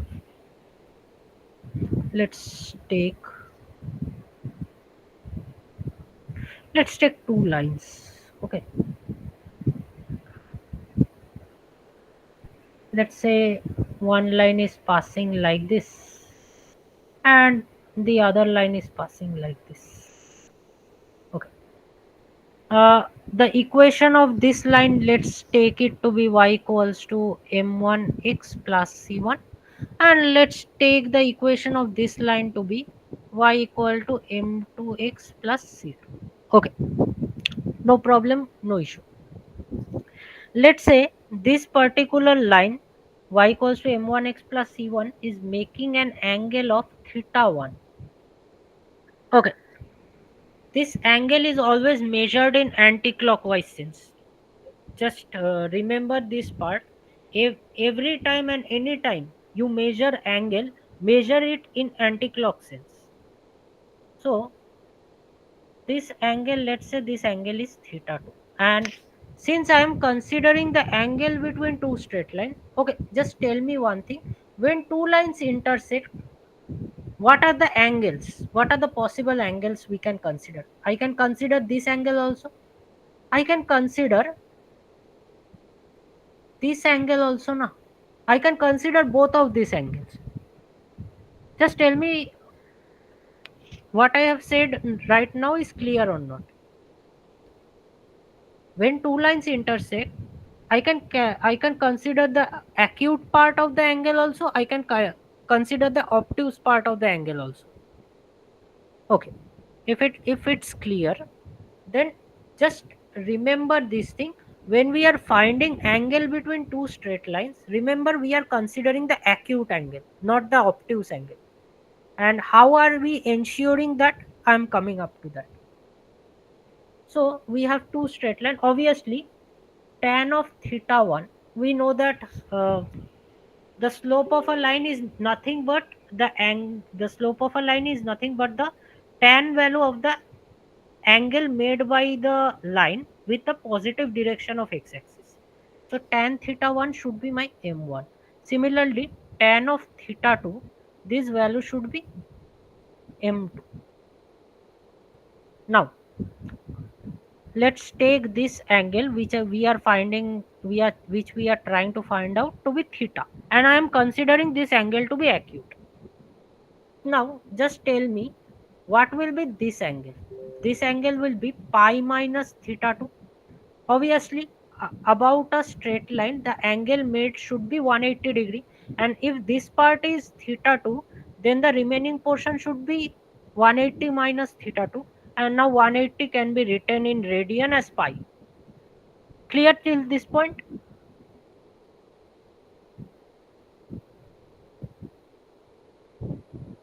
Okay. Now, just what we know that the sum of three angles of a triangle should be 180. So I can write that theta plus theta 1 plus pi minus theta 2, this value should be pi, that is 180. So just simplify this part. We can find that theta equals to theta 2 minus theta 1. Now just do one thing. Take tangent on both sides. That is tan. This becomes tan theta and this becomes tan of theta 2 minus theta 1. Obviously it's a compound angle formula. I can expand it as tan theta 2 minus tan theta 1 divided by 1 plus tan theta 2 tan theta 1. This is something you have learned in school level also, compound angles, trigonometric ratios of compound angles. Now what was theta 2? Theta 2 was m2 and theta 1 was m1, and this becomes 1 plus m1. Now therefore I can write theta to be tan inverse of m2 minus m1 divided by 1 plus m1 m2. Okay. Now previously what I have said, that I have to make sure the angle is the acute angle. So what do we know, that as the value of theta lies between 0 to 90, tan theta always is positive, and when the value of theta exceeds 90, when the value of theta exceeds 90, let's say I'm considering the range up to 180 only, because the angle won't be more than 180 in this case. So in this case tan theta is negative. See, in order to ensure that I am considering the acute angle only, I will consider the mod value of this. See, mod of anything will give me positive, and the value of tan, if the value of tan theta is positive, then the value should range in, the angle should range between 0 to 90. So I just ensured that the angle which I am getting is an acute angle, since I have initially told you that in order to find the angle between straight two lines, we are considering the acute angle only. Tell me if you people have any doubts till this point. This is the deduction part. Obviously these parts won't come in your exam. Just for the sake of simplicity, why I am using this formula, I just ensured that I just tell you this. Okay. Am I good to go for the sum? Okay. Okay. So I have find the angle between two straight lines. Now just I have two equations in my hand. This is L1, this is L2. Just you have to calculate the slope. One, let's say the slope of line L1 is m1, and we can easily see that the slope will be just write this equation in slope intercept form. What I am getting, uh, okay, just converting it into slope intercept form. I'm getting y equals to 3 by 2 x minus 6 pi minus 6 by 2, that is 3, this, and this one is becoming y equals to 2x plus 2. So here let's take m1 equals to 3 by 2 and take m2 equals to 2. Okay, now just simply put these values in the formula, you will get your desired result. So one value is 3 by 2 and another one is 2.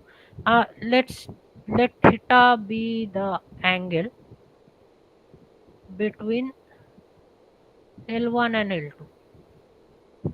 Therefore, tan theta should be equal to mod of we have taken m1 as 3 by 2, right? So 2 minus 3 by 2 divided by 1 plus 2 into 3 by 2, this one.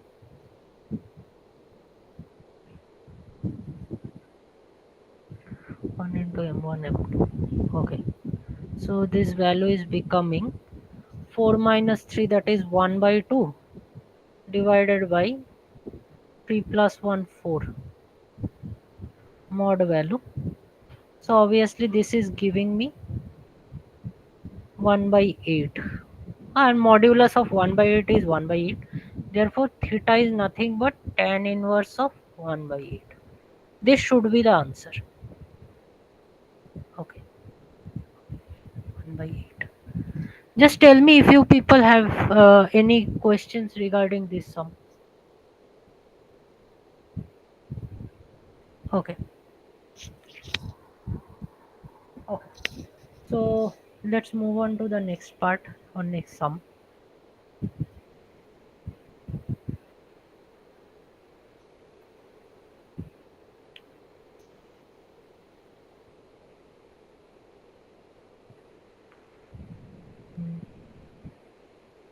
Okay.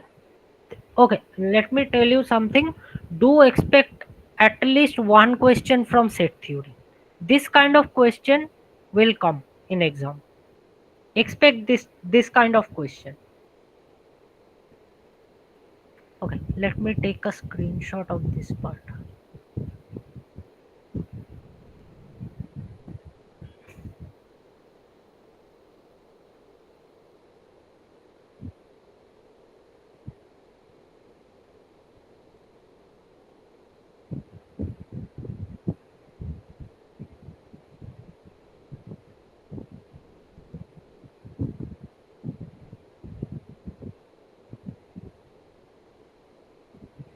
Okay.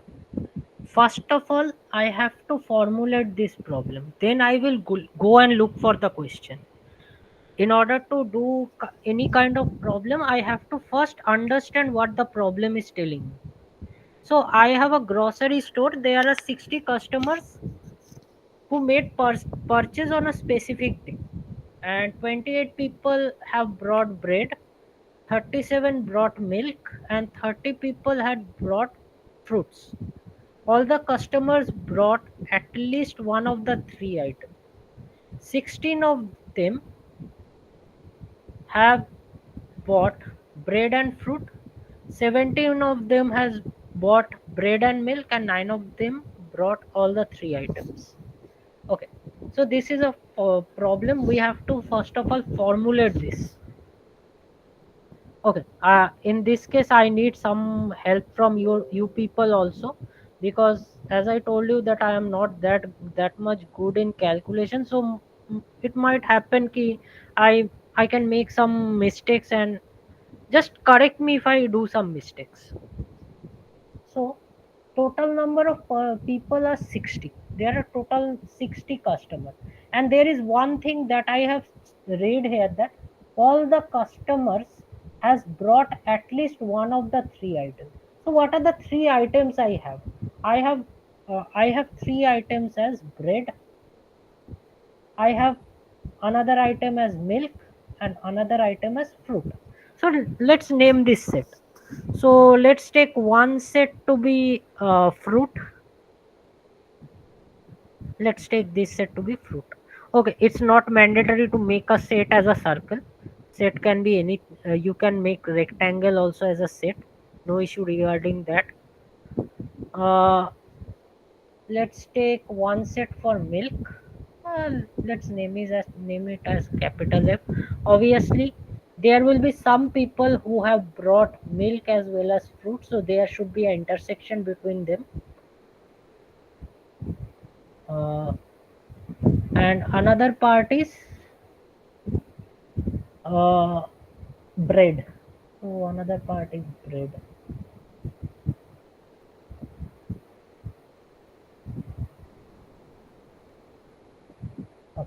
So this is bread. Now it's given that there are no people who haven't brought a single item.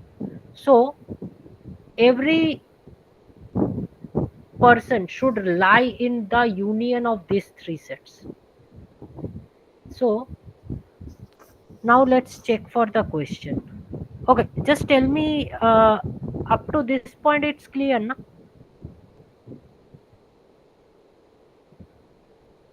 You can't understand the question. Okay, let me go for the question. Okay, just do one thing. Take 2 minutes of your time. Just read the question. Don't think about the solution. How I will solve it. Nothing. Just just write it. Scribble in your. If you have a copy, just scribble it in it that how many fruits have been brought. How many milk items have been brought, how many bread has been brought. Just scribble like that. Just don't think about the solution now. Take 2 minutes time.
Have you gone through the question?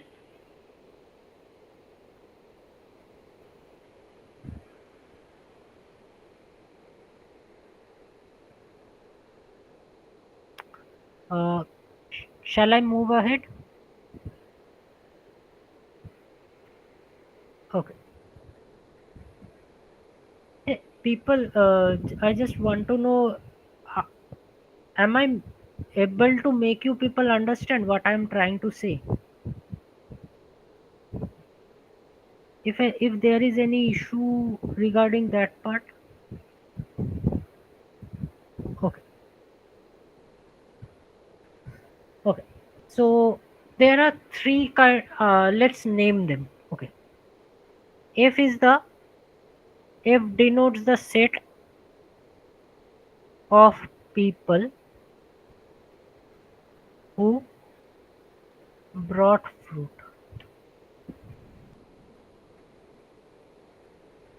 M is the set of people who bought milk, and B is the set of people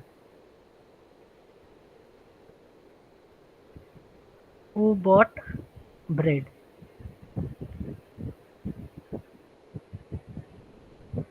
Now, total number of customer is 60. Now, how can I ensure what is the total number of customer? In simple way, I can say if I take the union of F, M and B and consider the cardinality of the set. Cardinality is normally denoted by n of the set, or if you are not familiar with this, then use a mod. It basically denotes the cardinality of the set. Cardinality means the number of elements present in the set. So since it is given that at least every person has brought at least one thing out of bread, fruit and milk, so their union should give me entire number of customer. Is this part clear to you all? Just give me a thumbs up. Okay. Now,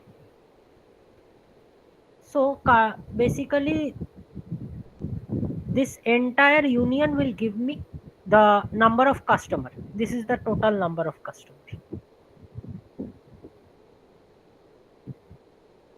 Now, it is given that 28 people had brought bread. Now, you have to understand, I'm telling that 28 people have brought bread. It doesn't mean that everyone has bought exactly bread. It might be possible that some of them has bought bread along with fruits. It can happen. Also, there are few people among them who have bought all the three. So in order to tackle this kind of problem, you always begin from the intersection part. So since in this question it is given that 17 of them brought bread, milk, and 9 of them has bought all the three items. So 9 people are there who have bought all the three items. So this contains 9. The intersection of all the three, this contains 9. Just tell me if you have any doubt with this part.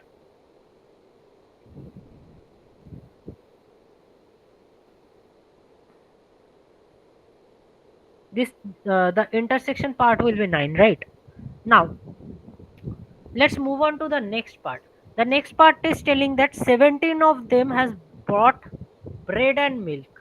Now bread and milk has been brought by 17 people. Out of those 17 people, 9 of them has bought all the three items. So the remaining persons are those people who have bought exactly milk and bread. So how many people lies here? Since it's the total is given to be 17, and from the next data we can see that 9 of them has brought everything. I mean bread, milk, and fruits. So 17 minus 9 people are there who have exactly brought bread and milk. So 17 minus 9 should be how much? 10, 11, 12, 13, 14, 15, 16, 17, 8. So this part is 8. Tell me if you have any doubt with this part. Okay. Now let's move on to the next part. 16 of them brought bread and fruit. Now 16 of them has brought bread and fruit. Obviously I'm talking about this portion. But I know that 9 of them has brought all the three items. So 16 minus 9 people are there who have brought exactly bread and fruit, but not milk. So what is 16 minus 9? 9 plus 1 is 10, 11, 12, 13, 14, 15, 16. This is 7. Yeah. So are you clear why this is 7? Okay. So people are doing with it with me. Okay. From the next time I will see the chat. And then all the and what more information is given? 28 people has brought bread. 28 people of them has brought bread. So we have seen that 7 of out of 28 people who have brought bread, out of them 7 people have brought bread and fruit, 9 people have brought 3 of them, and 8 people have brought bread and milk. So in order to find the exact number of people who have brought bread, I have to subtract this 7 plus 9 plus 8 from 28, which is 7 plus 9 plus 8. What's this value? Tell me. 4. 24.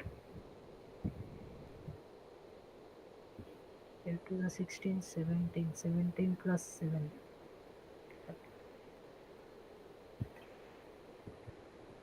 Okay, 24 should be subtracted. Okay, yeah, correct. So this value is 4.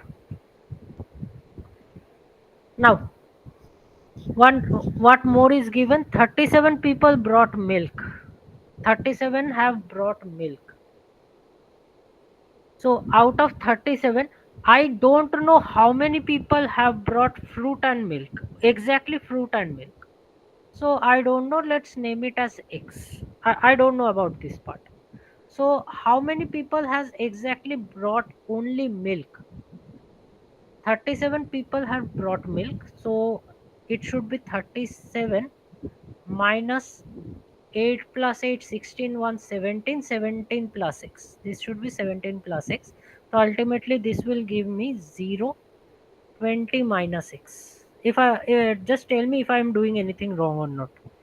And for fruits, now let's check for fruits 30.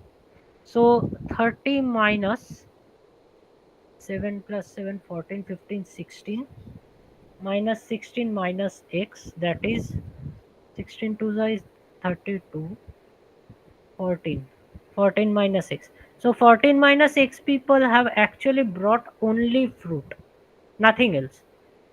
Is the Venn diagram clear to you people? The Venn diagram is clear, Yes, right? sir. Okay.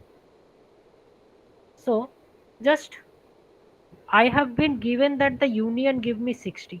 So if I take the union now, which is 14 minus x plus 9 plus 7 plus 8 plus 4 plus 20 minus x, this value should result in 60. Now my target is to find out what is the value of x.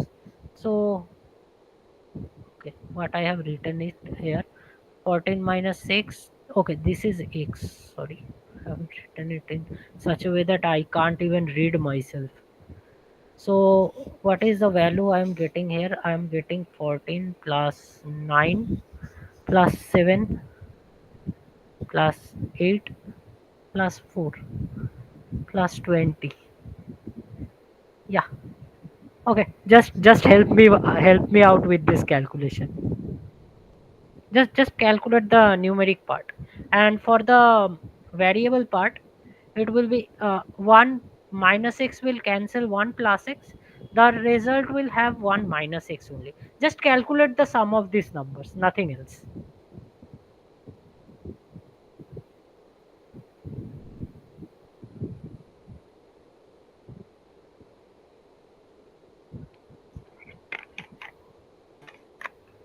Okay, let me use calculator. Okay, 62. 62. Okay, so you people are good at calculation, most probably better than me. Equals to 60. So ultimately we are getting x equals to 2. So basically if I get the value of x, so I can write the value of x here. Here I am getting it to be 2. So 14 minus x is actually 12 and 20 minus x is 18. So my entire Venn diagram is ready. Now just look for the question. What are the questions telling me? This is the formulation part. Now I will just look for what the question is asking me to do. So find the number of customers who have bought milk and fruits. Who have bought only milk and fruits. So let's check who have brought only milk and fruits. So I am considering this union. This union part. So milk and fruits has been brought by 9 plus 2, which is 11.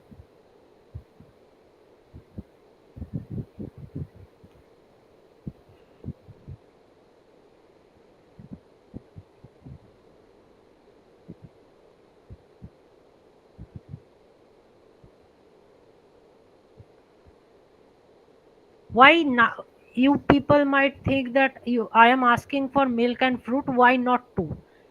2 is the number of people exactly buying milk and fruit, nothing else. I have been asked to find the people number of people buying milk and fruits. So it might consist of some people who are buying milk, fruit along with bread. That's why the value should be 9 plus 2, which is 11. So the first question is done. Now let's move on to the next part.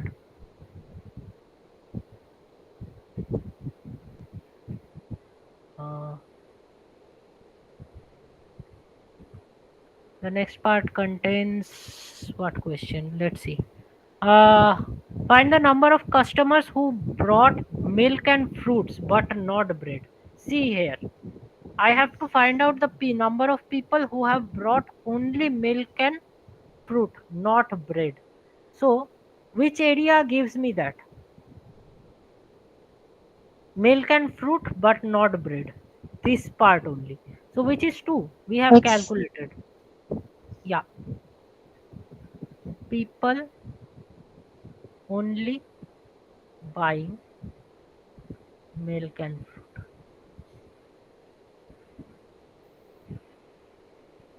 So, in some sense, this question should come over this question. I mean, this question should be after this one. I don't know why they have given this question first and this question next. Okay, clear till this point? The question on Venn diagram is clear? Yes, sir. Okay, no, sir, please. I am student like you people.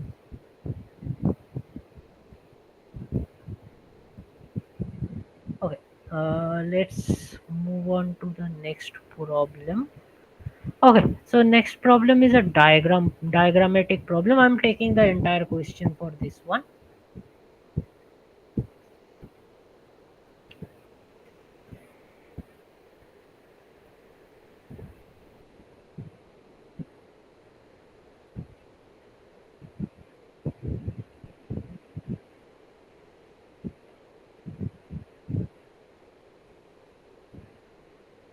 Okay, let me zoom it out a bit. Okay, see, here we are given a diagram. So in this diagram, we have to answer according to the given question. So first of all, if I know the diagram is not that big, let me write it down. Here it is. Here the point is -3. Here it is -2. This is -1. I am mentioning the root part only. This portions only. Huh? This one is 0.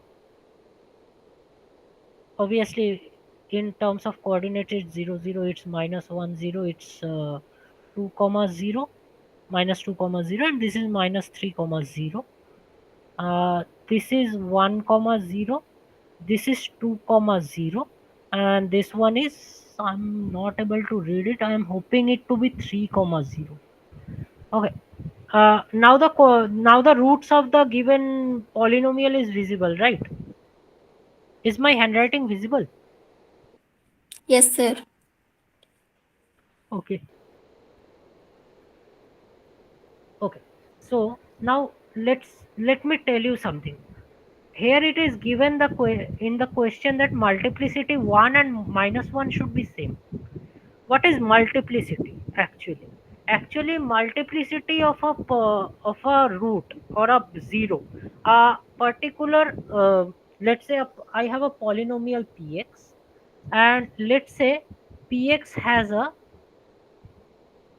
root a root or zero. Let's say let's write it to be zero of multiplicity r.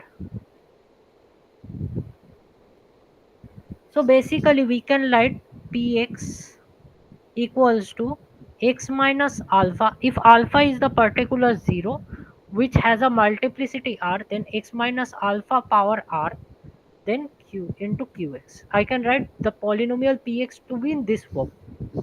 Okay, so basically you have, if I have to give an example, for example, if I consider this equation, x square minus 2x plus 1 equals to 0, this is a quadratic equation. If I solve this, I will get x minus 1 square equals to 0. So basically I can say that 1 is a root of the quadratic of multiplicity 2. Now, there is one thing to understand here. In this kind of cases, what happens if I have a polynomial which has a 0 of odd multiplicity? Odd multiplicity means 1, 3, 5, something like this. Then the particular value, let's say alpha is a root with odd multiplicity, then it might happen that the curve might pass through this point, or maybe it can be starting from this point also. Then what happens, I don't care. It might go like this, then like this, then like this. Okay, but if alpha is a root of even multiplicity, then this thing won't happen.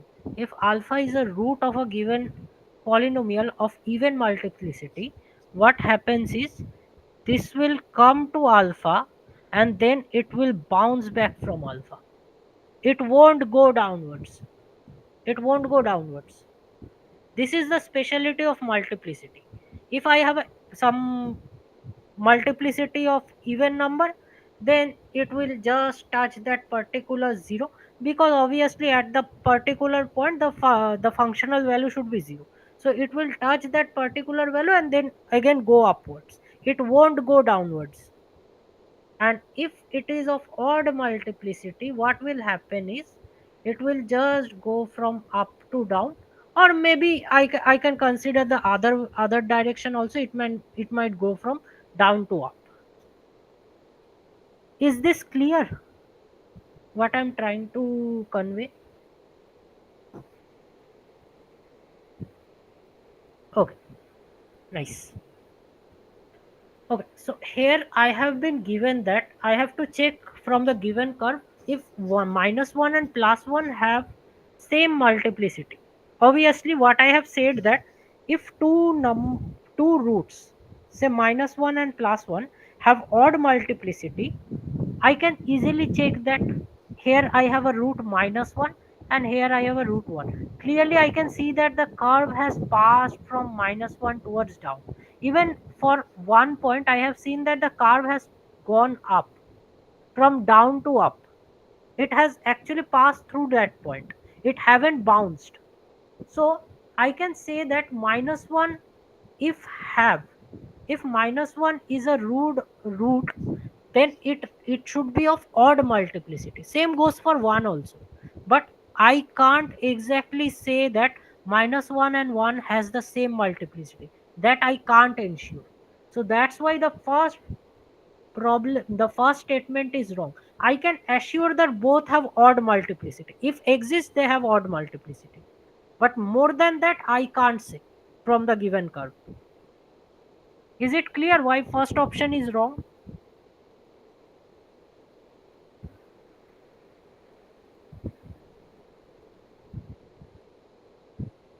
अगर कोई doubt हो तो बताना मुझे. So the next part, I have to check whether px is increasing in the interval 3, 0. Obviously in 3, here we have the point 3, and as we move towards the right along the positive direction of x-axis, the value of fx is rising upward. That means it's as it we can see that it's steeply rising upwards. We can say that the value is going towards infinity. Thus, as as we move from towards infinity, the value actually goes towards infinity. Obviously, I am talking from the value from 3 towards right hand side. So this is correct. I can see that the curve is actually increasing. It's going upward. Is it clear?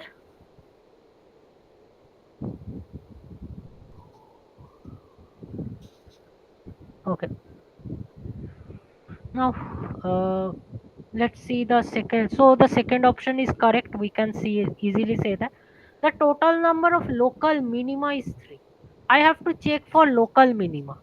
So like, what is the minima? A point of minima is nothing but, you can think of it as a turning point, or in simple word, the minimas are those points where the curve is starting to increase after decreasing.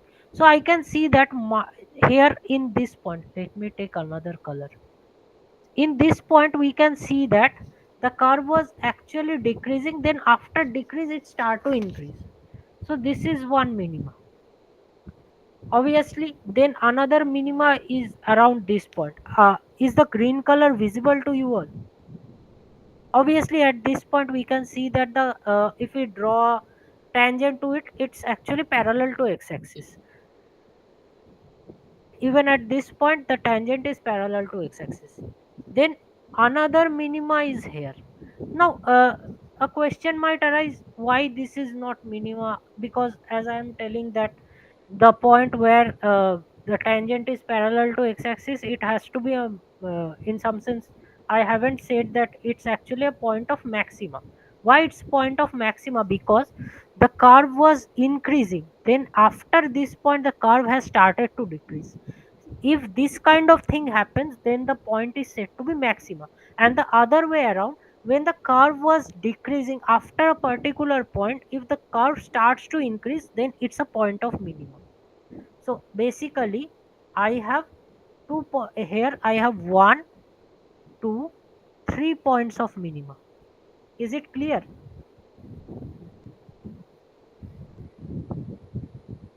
Okay. What about the others? Is my explanation not that good?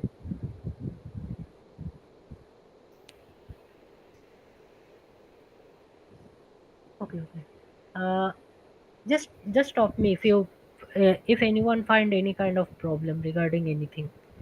Now what is the total number of local minima? I have seen that it's actually 3. And now I have to check for turning points. So turning point is something what I have told you. If a curve is increasing then starts to decrease, or it was decreasing then starts to increase. Nothing that much. So I have one turning point here. The curve was increasing, then it start to decrease. Then another, this minima is also a turning point. Then this point is 0. Here the curve was initially increasing, then at 0 0 the curve again start to decrease, then it's also a turning point. Then we have another minima as a turning point. Remember, maxima and minima are always turning point, but turning point has to be maxima minima, it's not true. So I can see that I have one maxima, two maxima, and two maxima and three minimas. So there are total how many turning points I am getting? I am getting 6. And this at the point 0 comma 0 we are getting another turning point. So the total number of turning point is 6 here. Total number of turning point I am getting to be 6, but here it's given that number of turning point is 5, so this answer is not correct. Just tell me if you have any doubt. Turning point 6, huh? Exactly, there are 6 turning points. Okay, so this question is done. Let's move on to the next question. Okay, so I have to copy this question totally. I have to check which is true and which is false here.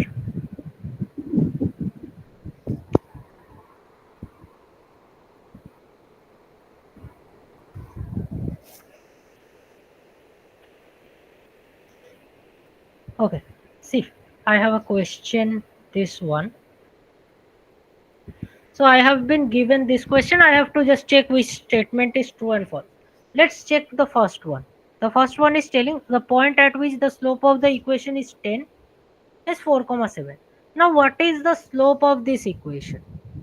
I have a curve y equals to x square plus 2x minus 5. If I am not wrong, then the slope of a quadratic, if I consider a quadratic to be ax square plus bx plus c, then the slope of this quadratic is y equals to, not y equals to, it's 2a x plus b. How do I get this? Actually, if you have any idea about differentiation, which will be taught in most probably week 6 or week 5, uh, just differentiate this one.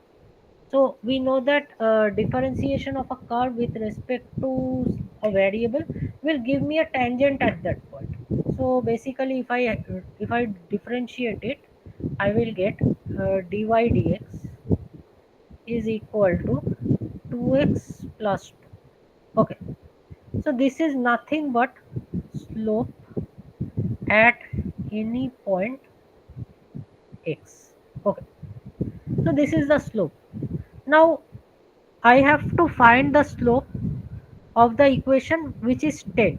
I have to exactly find that the point where the slope is 10. So basically my dy dx is 10. Let's say at the point alpha comma beta.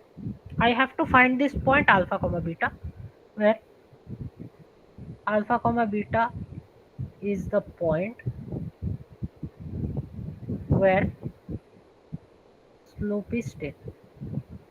Okay, so I can write it as, since dy dx has been calculated, it's 2 alpha plus 2 equal to 10. This is not 0. Okay, the slope is 10. So I can calculate from here, uh, 2 alpha equals to 8. So alpha will be 4. So basically, the point where the slope is 10 has x coordinate 4. Now, how to calculate y coordinate? Since alpha comma beta, if I'm considering this curve and I'm considering the tangent at this point, this is alpha comma beta. This point also lies on the given curve. So alpha comma beta, this point must be satisfying the given quadratic equation. Therefore, I can write it as beta equals to alpha square plus 2 alpha minus 5. And from here I have calculated the point where the value of alpha is 4. So if I put the value, I will get 16 plus 2 into 4 minus 5, which is 8, 6, 8, 24, 24 minus 5. 24 minus 4 is 20, minus 1 is 19. 19. Okay, so 19. So basically, we have find that uh, 4 comma 19 is the point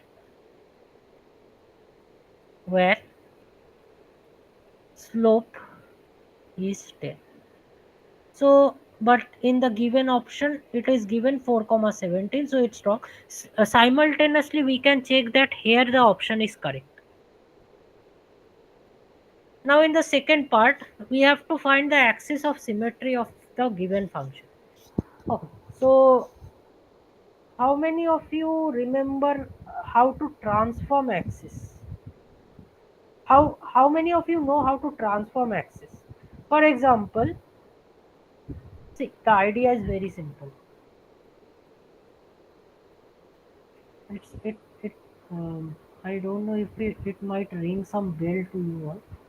Let's take this is a quadratic, this is the axis, and say let's have a parabola here. Obviously, the axis of symmetry of the parabola is something that divides the parabola into equal part. Okay, so how can we find the axis of symmetry of a parabola which is not actually passing through origin? For example, if I have some kind of parabola like this, say this is y equals to x square. In this kind of parabola, we can easily see that my y axis is the axis of symmetry.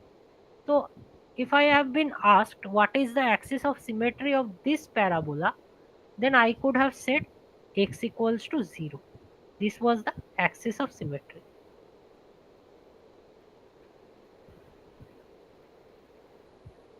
Clear till this point?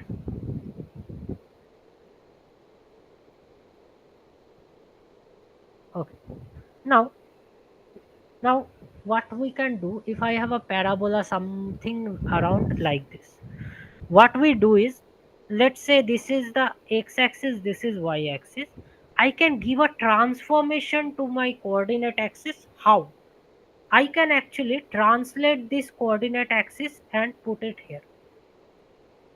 Now, how this translation happens? Basically, I have to give some function. I have to give some function such as x dash equals to x plus alpha and y dash equals to y plus beta. Similarly, if more than translation we required, if there is some kind of rotation also, then the formula becomes a little bit complicated. I won't be going into that much complication. I'm just telling you that I am just translating this particular coordinate axis, which was my initial reference point, to here.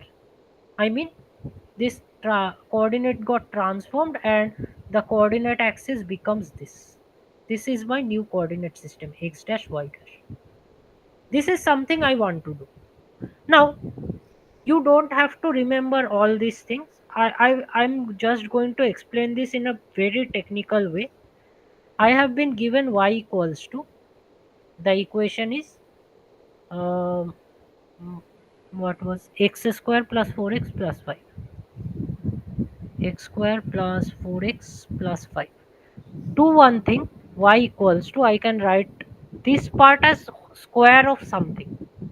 So I can write it as x square plus 2 into 2 into x. So I have to add one extra 2 square. So I can add one extra 2 square. So I have to simultaneously subtract one 2 square in order to balance it. And the 5 is written in as it is. I haven't done anything to 5. So this part becomes a whole square. So this becomes x plus 2 square, and what is 5 minus 4, which is plus 1. So y becomes this. So ultimately y minus 1 is equal to x plus 2 square.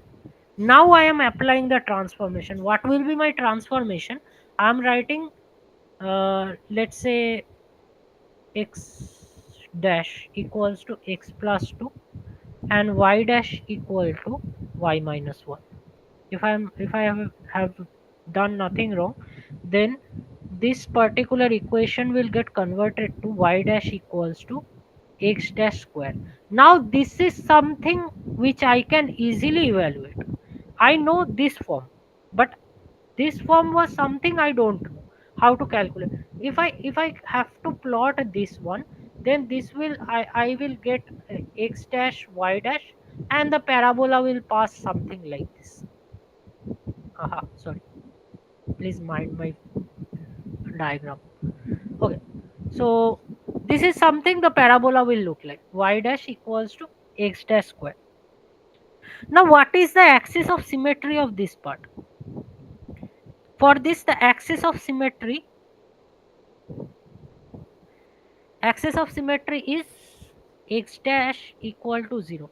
Now now I will reverse transform. What was my x dash? X dash was x plus 2. So x plus 2 equals to 0 is the actual axis of symmetry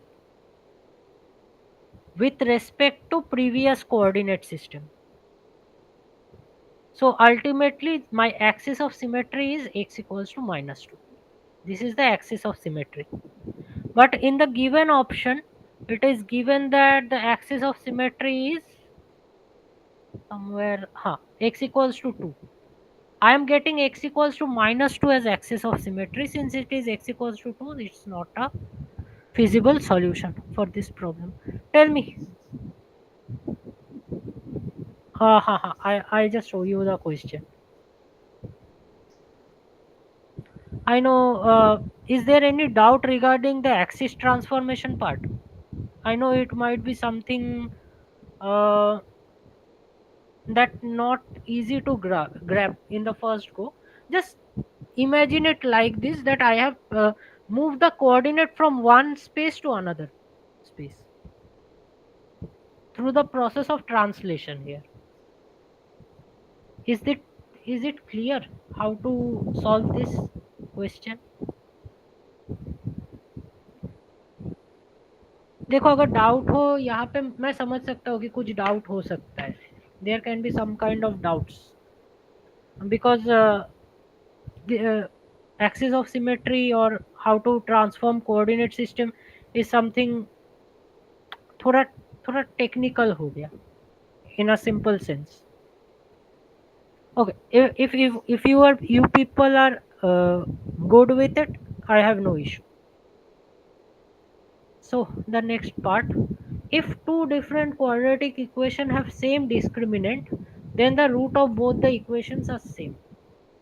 Yeah, this is correct actually. How? Let me show you. Let's take two different quadratic equations. Let's take one quadratic equation as ax square plus bx plus c equals to 0, and take another one as a dash x square plus b dash x plus c dash equals to 0. Now, if I have to write the discriminant of this equation, the discriminant will be b square minus 4ac, and the discriminant of this one will be b dash square minus 4a dash c dash. Okay. Now, it is given that both the discriminant are equal. So, b square minus 4ac, this part should be equal to b dash square minus 4a dash c dash. Now, if I just move the right hand part to the left hand part, I will get b square minus b dash square, this minus 4 ac minus a dash c dash. Okay. Now, here this value is 0. Now, tell me when I can get this value to be 0. This value becomes 0 when, if I take b equals to b dash, c equals to c dash, and a equals to a dash, the given equation holds.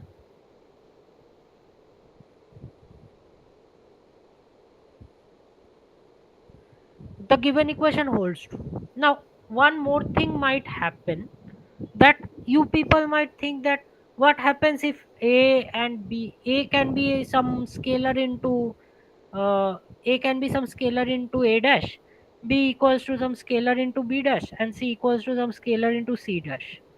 Let's take, let a equals to lambda a dash, b equals to lambda b dash, and c equals to lambda c dash.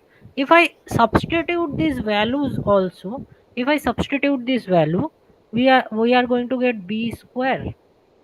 Okay, not b square, it's lambda square minus 1, uh, b square, b dash square minus 4 into lambda minus 1 ac, this equal to 0.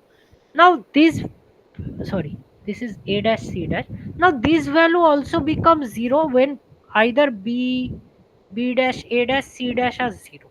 Now when b dash a dash c dash are 0, then I don't get a quadratic. See here, if I get this value to be 0, this value to be 0, this value to be 0, I don't even have a quadratic equation to begin with, so it can't be the solution. Any alternative solution? It can happen if lambda square minus 1 is 0. Because if lambda, sorry, not lambda square minus 1, yeah, it's lambda square minus 1 is 0. And in this case, it's also lambda square minus 1, sorry. So, if lambda square minus 1 is 0, then I can get it to be 0, ultimately, which is giving me lambda equals to plus minus 1. Now, when we get lambda equals to 1, obviously a, b, and c, all the terms of the quadratic are same. So both the quadratic equation has to be same. And if two quadratic equation are same, they have same kind of roots. And if the value of lambda is minus 1, so we can write one equation as ax square plus bx plus c equals to 0, and the other one as minus ax square minus bx minus c equal to 0, which ultimately leads to ax square plus bx plus c equals to 0. So in both the cases we can see that if the discriminant of a quadratic equation, of two quadratic equation are same, so both the equation should be identical, and since they are identical, they will have same roots. Is this part clear?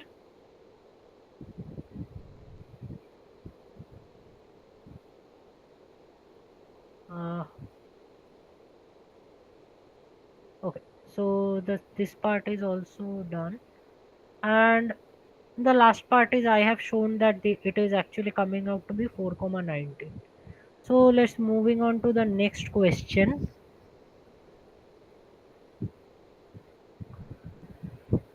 I have a parabola. Okay, It's also a NAT type question.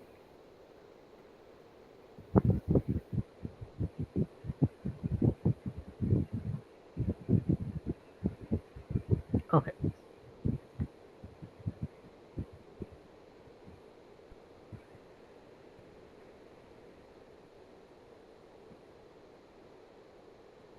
Oh, I have a parabola where the slope of the parabola at 3 comma 2 and 2 comma 3 are given. I have to calculate the value of a.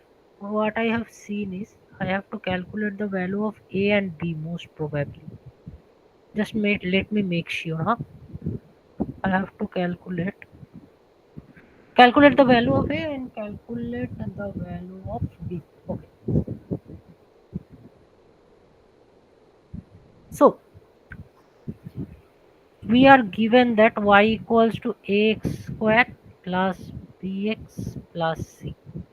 Since this is a parabola, so we know that what is the slope of the parabola at any point x, which is nothing but dy dx, which is 2ax plus b. This is the slope of the parabola at any point x. So I have been given that the slope of the parabola at 3 comma 2 point is 16 and 2 comma 3 point is 12. So I have been given dy dx at 3 comma 2 to be 16.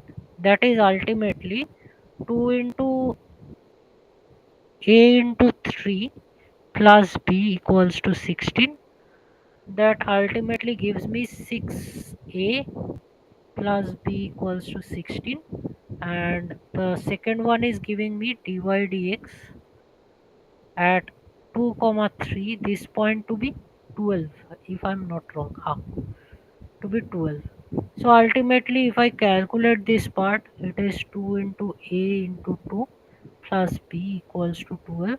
Ultimately this gives me another linear equation, which is 4a plus b equal to 12. Now just basically take this equation as 1. We have to find the value of a and b. Just solve these equations. Just subtract the second equation from the first equation. I will get 2a equal to 4. So ultimately I will get the value of a equals to 2. Now just substitute the value of a in any equation. We will get 4 in, let's substitute in this one. So 4 into 2 plus b equals to 12. So ultimately the value of b becomes 12 minus 8, which is 4. So the value of a is coming out to be 2 and the value of b is coming out to be 4. Is this clear?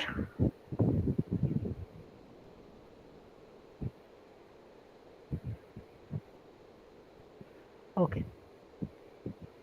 Now let's move on to the next sum.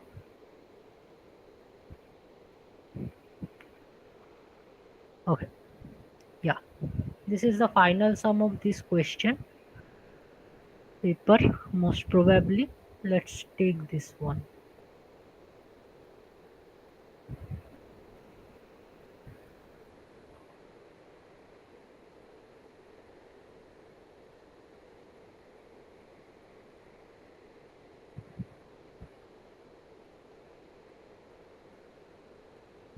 Okay. So basically I have been given this question where there are two person, Ram and Sham. Both are actually calculating a quadratic equation, and it's given that Ram has made a mistake in writing down the constant term and ended with root 3 and 4, and Sham has made a mistake in writing down the coefficient of x and got the root as 2 comma 3. Consider the leading coefficient to be 1 in all cases. What is the value of the correct roots? So before starting, let's consider the actual equation to be x square plus ax plus b equal to 0. This is the correct one. Now let's take what Ram is doing. Ram is basically making some mistake. Ram is making some mistake in writing down the constant term and ending with the roots 3 and 4. So basically Ram has written the equation as x square plus ax plus, see, he is making a mistake in writing the constant term b. Let's take it to be b dash equal to 0, and after solving he is getting the roots to be 3 and 4. So since I can write it, since 3 comma 4 are root of this given equation, so I can write that x square plus ax plus b dash, this value should be equal to x minus 3, x minus 4. I can write it as like this because 3 and 4 are the given root of the given equation. Now secondly, what is Sham doing? Sham is basically making a mistake in writing the coefficient of x. Let's then the equation of Sham is x square plus a dash x plus b equal to 0. And what roots he is getting? He is getting 2 comma 3. So basically he is getting x square plus a dash x plus b equals to x minus 2, x minus 3. These are the roots he is getting. Now basically I have to calculate what is the value of A and what is the value of B, the correct one, in order to find what is the exact equation. And if I get the exact equation, I can calculate the exact roots. So in the first case, in the case of Ram, he is calculating the value of B dash to be wrong. Okay. So what I can do is I need the coefficient of x. He have written the coefficient of x correctly. So what I can do is I can put I can put x equals to 1. But if I put x equals to 1, what I will get? I will get 1 plus a plus b dash. This is equal to 1 minus 3, that is minus 2, and this is 1 minus 4, which is minus 3. Minus 3 into minus 2 is minus, it equals to 6. So this value becomes 6. Now here if I take x equals to 0, I will get 0 square plus a dash into 0 plus b. Why I have taken 0 here? Because I don't want the wrong coefficient. So I am getting here it to be 6. It's also coming out to be 6. So ultimately I am getting the value of b to be 6. So in the correct part I can write b to be 6. Now the question comes how to calculate this one, the value of a. How can I calculate the value of a? See, in this particular equation also, if I put the value x equals to 0, I will get b dash equals to 12. So if I substitute this value to this particular equation, I am substituting this value to this particular equation. I am taking this 12. So I will get a 1 plus a plus 12 equals to 6. So ultimately my value of a will become 6 minus 12 minus 1. So 6 minus 12 is minus 6, minus 6 minus 1 is minus 7. So ultimately I got the value of a also, which is minus 7. Therefore I have got the exact quadratic equation. So the exact quadratic is x square minus 7x plus 6 equal to 0. Now solve this equation. X square minus, its product should be plus 6 and the sum should be minus 7. So it's minus 6 minus 6 plus 6 equal to 0. So I am getting x common, x minus 6 plus, sorry, minus 1, x minus 6 equal to 0. So ultimately I am getting x minus 1 into x minus 6 equal to 0. So the actual roots are 1 comma 6. Just tell me if you have any doubt regarding this part. b की value तो 6 है, 12 कहाँ से हुआ?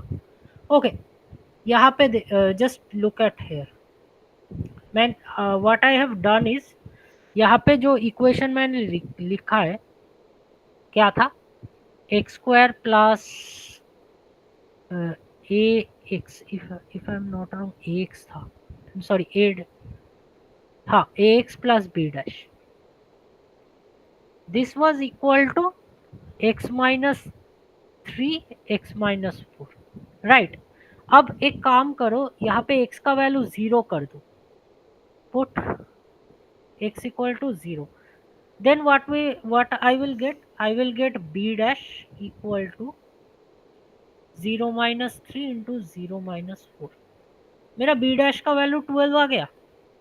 Now this, if I get the value of b dash is something which is fixed, b dash का value 12 है, so my given quadratic equation got reduced to x square plus ax plus 12 equal to, I can write it as x minus 3 x minus 4. Now I have to calculate the value of a. So if I make the coefficient of a, which is x, to be 1, I will easily get the value of a. I will just take x equal to 1, then x equal to 1 will give me 1 square plus a into 1 plus 12, which is giving me 1 minus 3 1 minus 4, which is 1 minus 3 is 2 and 1 minus 4 is 1 minus 4 is 2, so this is giving me 6. So ultimately 1 plus a plus 12 equal to 6, and this is a linear equation in a, so after solving I will get a equals to minus 7. बताओ कोई doubt है या नहीं? Now a का value निकल गया and I got the value of b, then I can easily find what was the quadratic equation and then I can solve it. Okay, so I think the question paper, entire question paper is done. Abhi, if there is any kind of doubt, any kind of conceptual doubt you want to ask,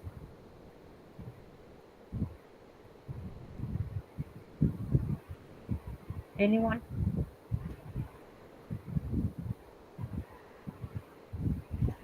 Okay, so I hope session boring नहीं था. I hope कि you people, end behavior of a polynomial. Okay, you have a question of end behavior of a polynomial. See, this is a very simple thing. Let's take one particular, say curve.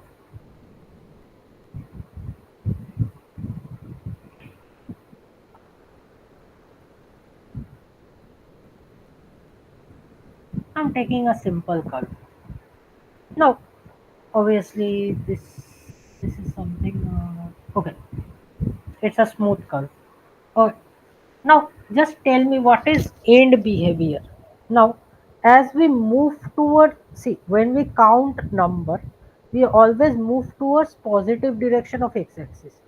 Any number, as we move from in the axis, as we move from left towards right, the number is considered to be bigger. Okay, for example, if I have minus 1 comma 0 here, obviously if I'm considering only one axis, this is minus 1, this is okay, this is minus 1, this is let's say minus 0.5. Obviously minus 1 is less than minus 0.5. As we gradually move in this direction, my value of x is always increasing.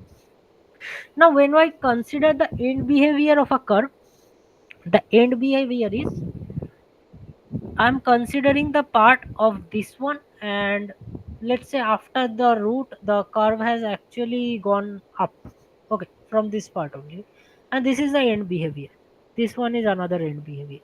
So in what happens in end behavior, until and unless you are not given a polynomial, the the curve will gradually increase only. This particular curve you are seeing, Actually, I have made a mistake in drawing. It's actually not going down. It's actually going up. Since you have only polynomials in your syllabus, the curve will never go down. Now, what happens along the end parts is the curve either if the curve is above my y-axis, it always goes towards infinity. And if in the as x goes towards negative side, if I consider the negative side and the value are gradually going towards negative, then remember that it will go towards minus infinity. This is the end behavior. See, most of the cases you will have a polynomial question until and unless you have a transcendental equation, something like that. You don't expect your curve to be going down somewhere. A polynomial after completion of roots, it will either increase or decrease.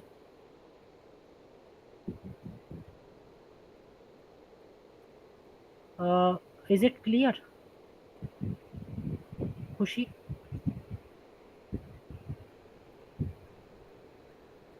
Yes, sir. Not, sir. I'm just a fellow student like you people. Okay, भैया. And any more question? Anyone?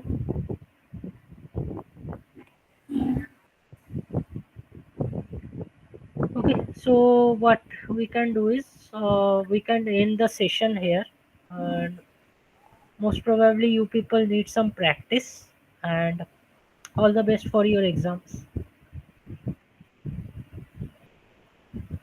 Yeah, thank you everyone.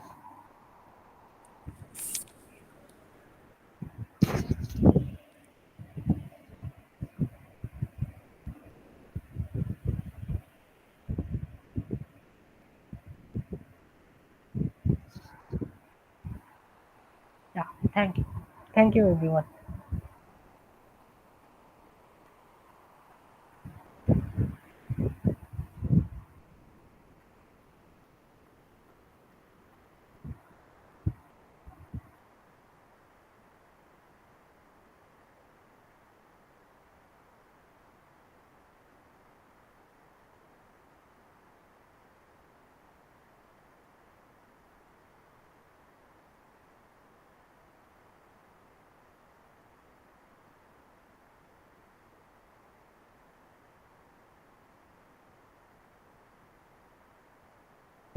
हाँ हाँ बोलो.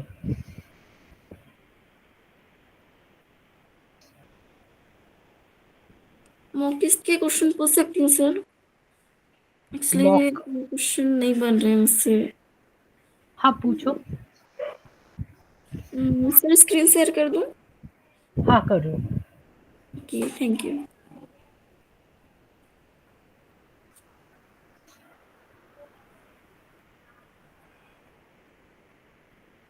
Sir screen visible है?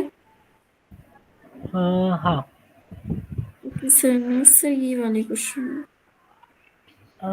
Just 1 minute, I have to zoom it. मुझे थोड़ा zoom करना दो. Okay.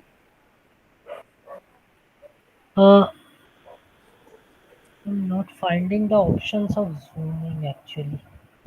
Sorry. Sir vertical कर देती हूँ मोबाइल, तो शायद दिख जाए एक क्लियर. एक काम कर सकते हो. सर इफ अगर मैं तुमको अपना व्हाट्सएप नंबर दूं तो मुझे क्वेश्चन व्हाट्सएप पे भेज सकते हो, since there is no one in this chat. तो मैं देख के तुमको बता देता हूँ. Okay sir. मैं सर नहीं हूँ. Okay sorry. 930.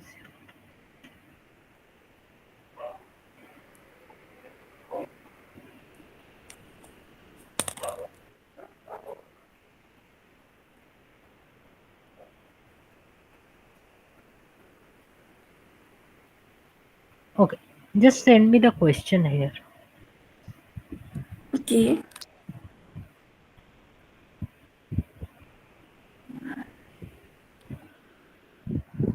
What kind of problem, मतलब किस टाइप का प्रॉब्लम है?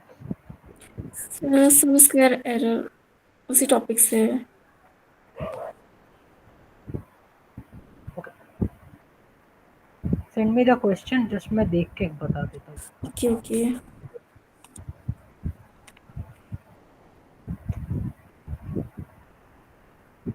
Just 1 minute, I have to just call my friend to stop the recording right now. Okay.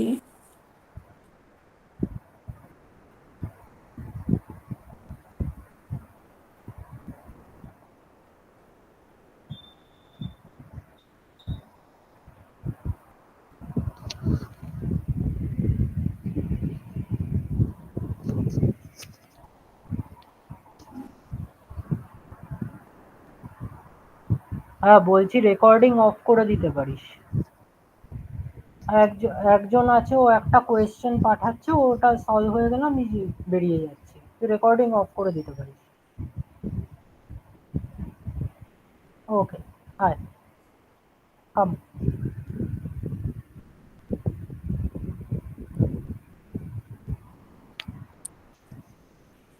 हाँ हाँ, तुम्हारा शायद तुमने कोई मैसेज भेजा है. Just send me the question. Okay कर लिया सेंड. हाँ क्या है देखते हैं. क्वेश्चन नंबर कितना? Question number 11. Yes sir. Sir तीनों ही नहीं बन रहा है. पहली बात हाँ कुछ भी समझ नहीं आया मुझे. क्या, सॉरी, क्या क्या? क्वेश्चन ही समझ नहीं आया था मुझे. ओके. तो तीनों ही नहीं बने मुझसे ना. A student calculates the height of a person using this formula, where these are the heights calculated. Choose one correct set of options for male or female. Okay, you have been given a table of male and female, right? यहाँ पे तुम्हारे पास mail और female का table भी दिया हुआ है. हम्म. So this is the basic formula to calculate the height of a male, and this is the formula to calculate the height of a female. This is a problem of SSC. Okay. Okay. Okay. Now let me take this problem. Actually अब मेरा भी दिमाग चलना बंद कर रहा है. It has been a long session ना. Okay I understand. Okay. So there's a point fix opportunity with the age will be all mean sub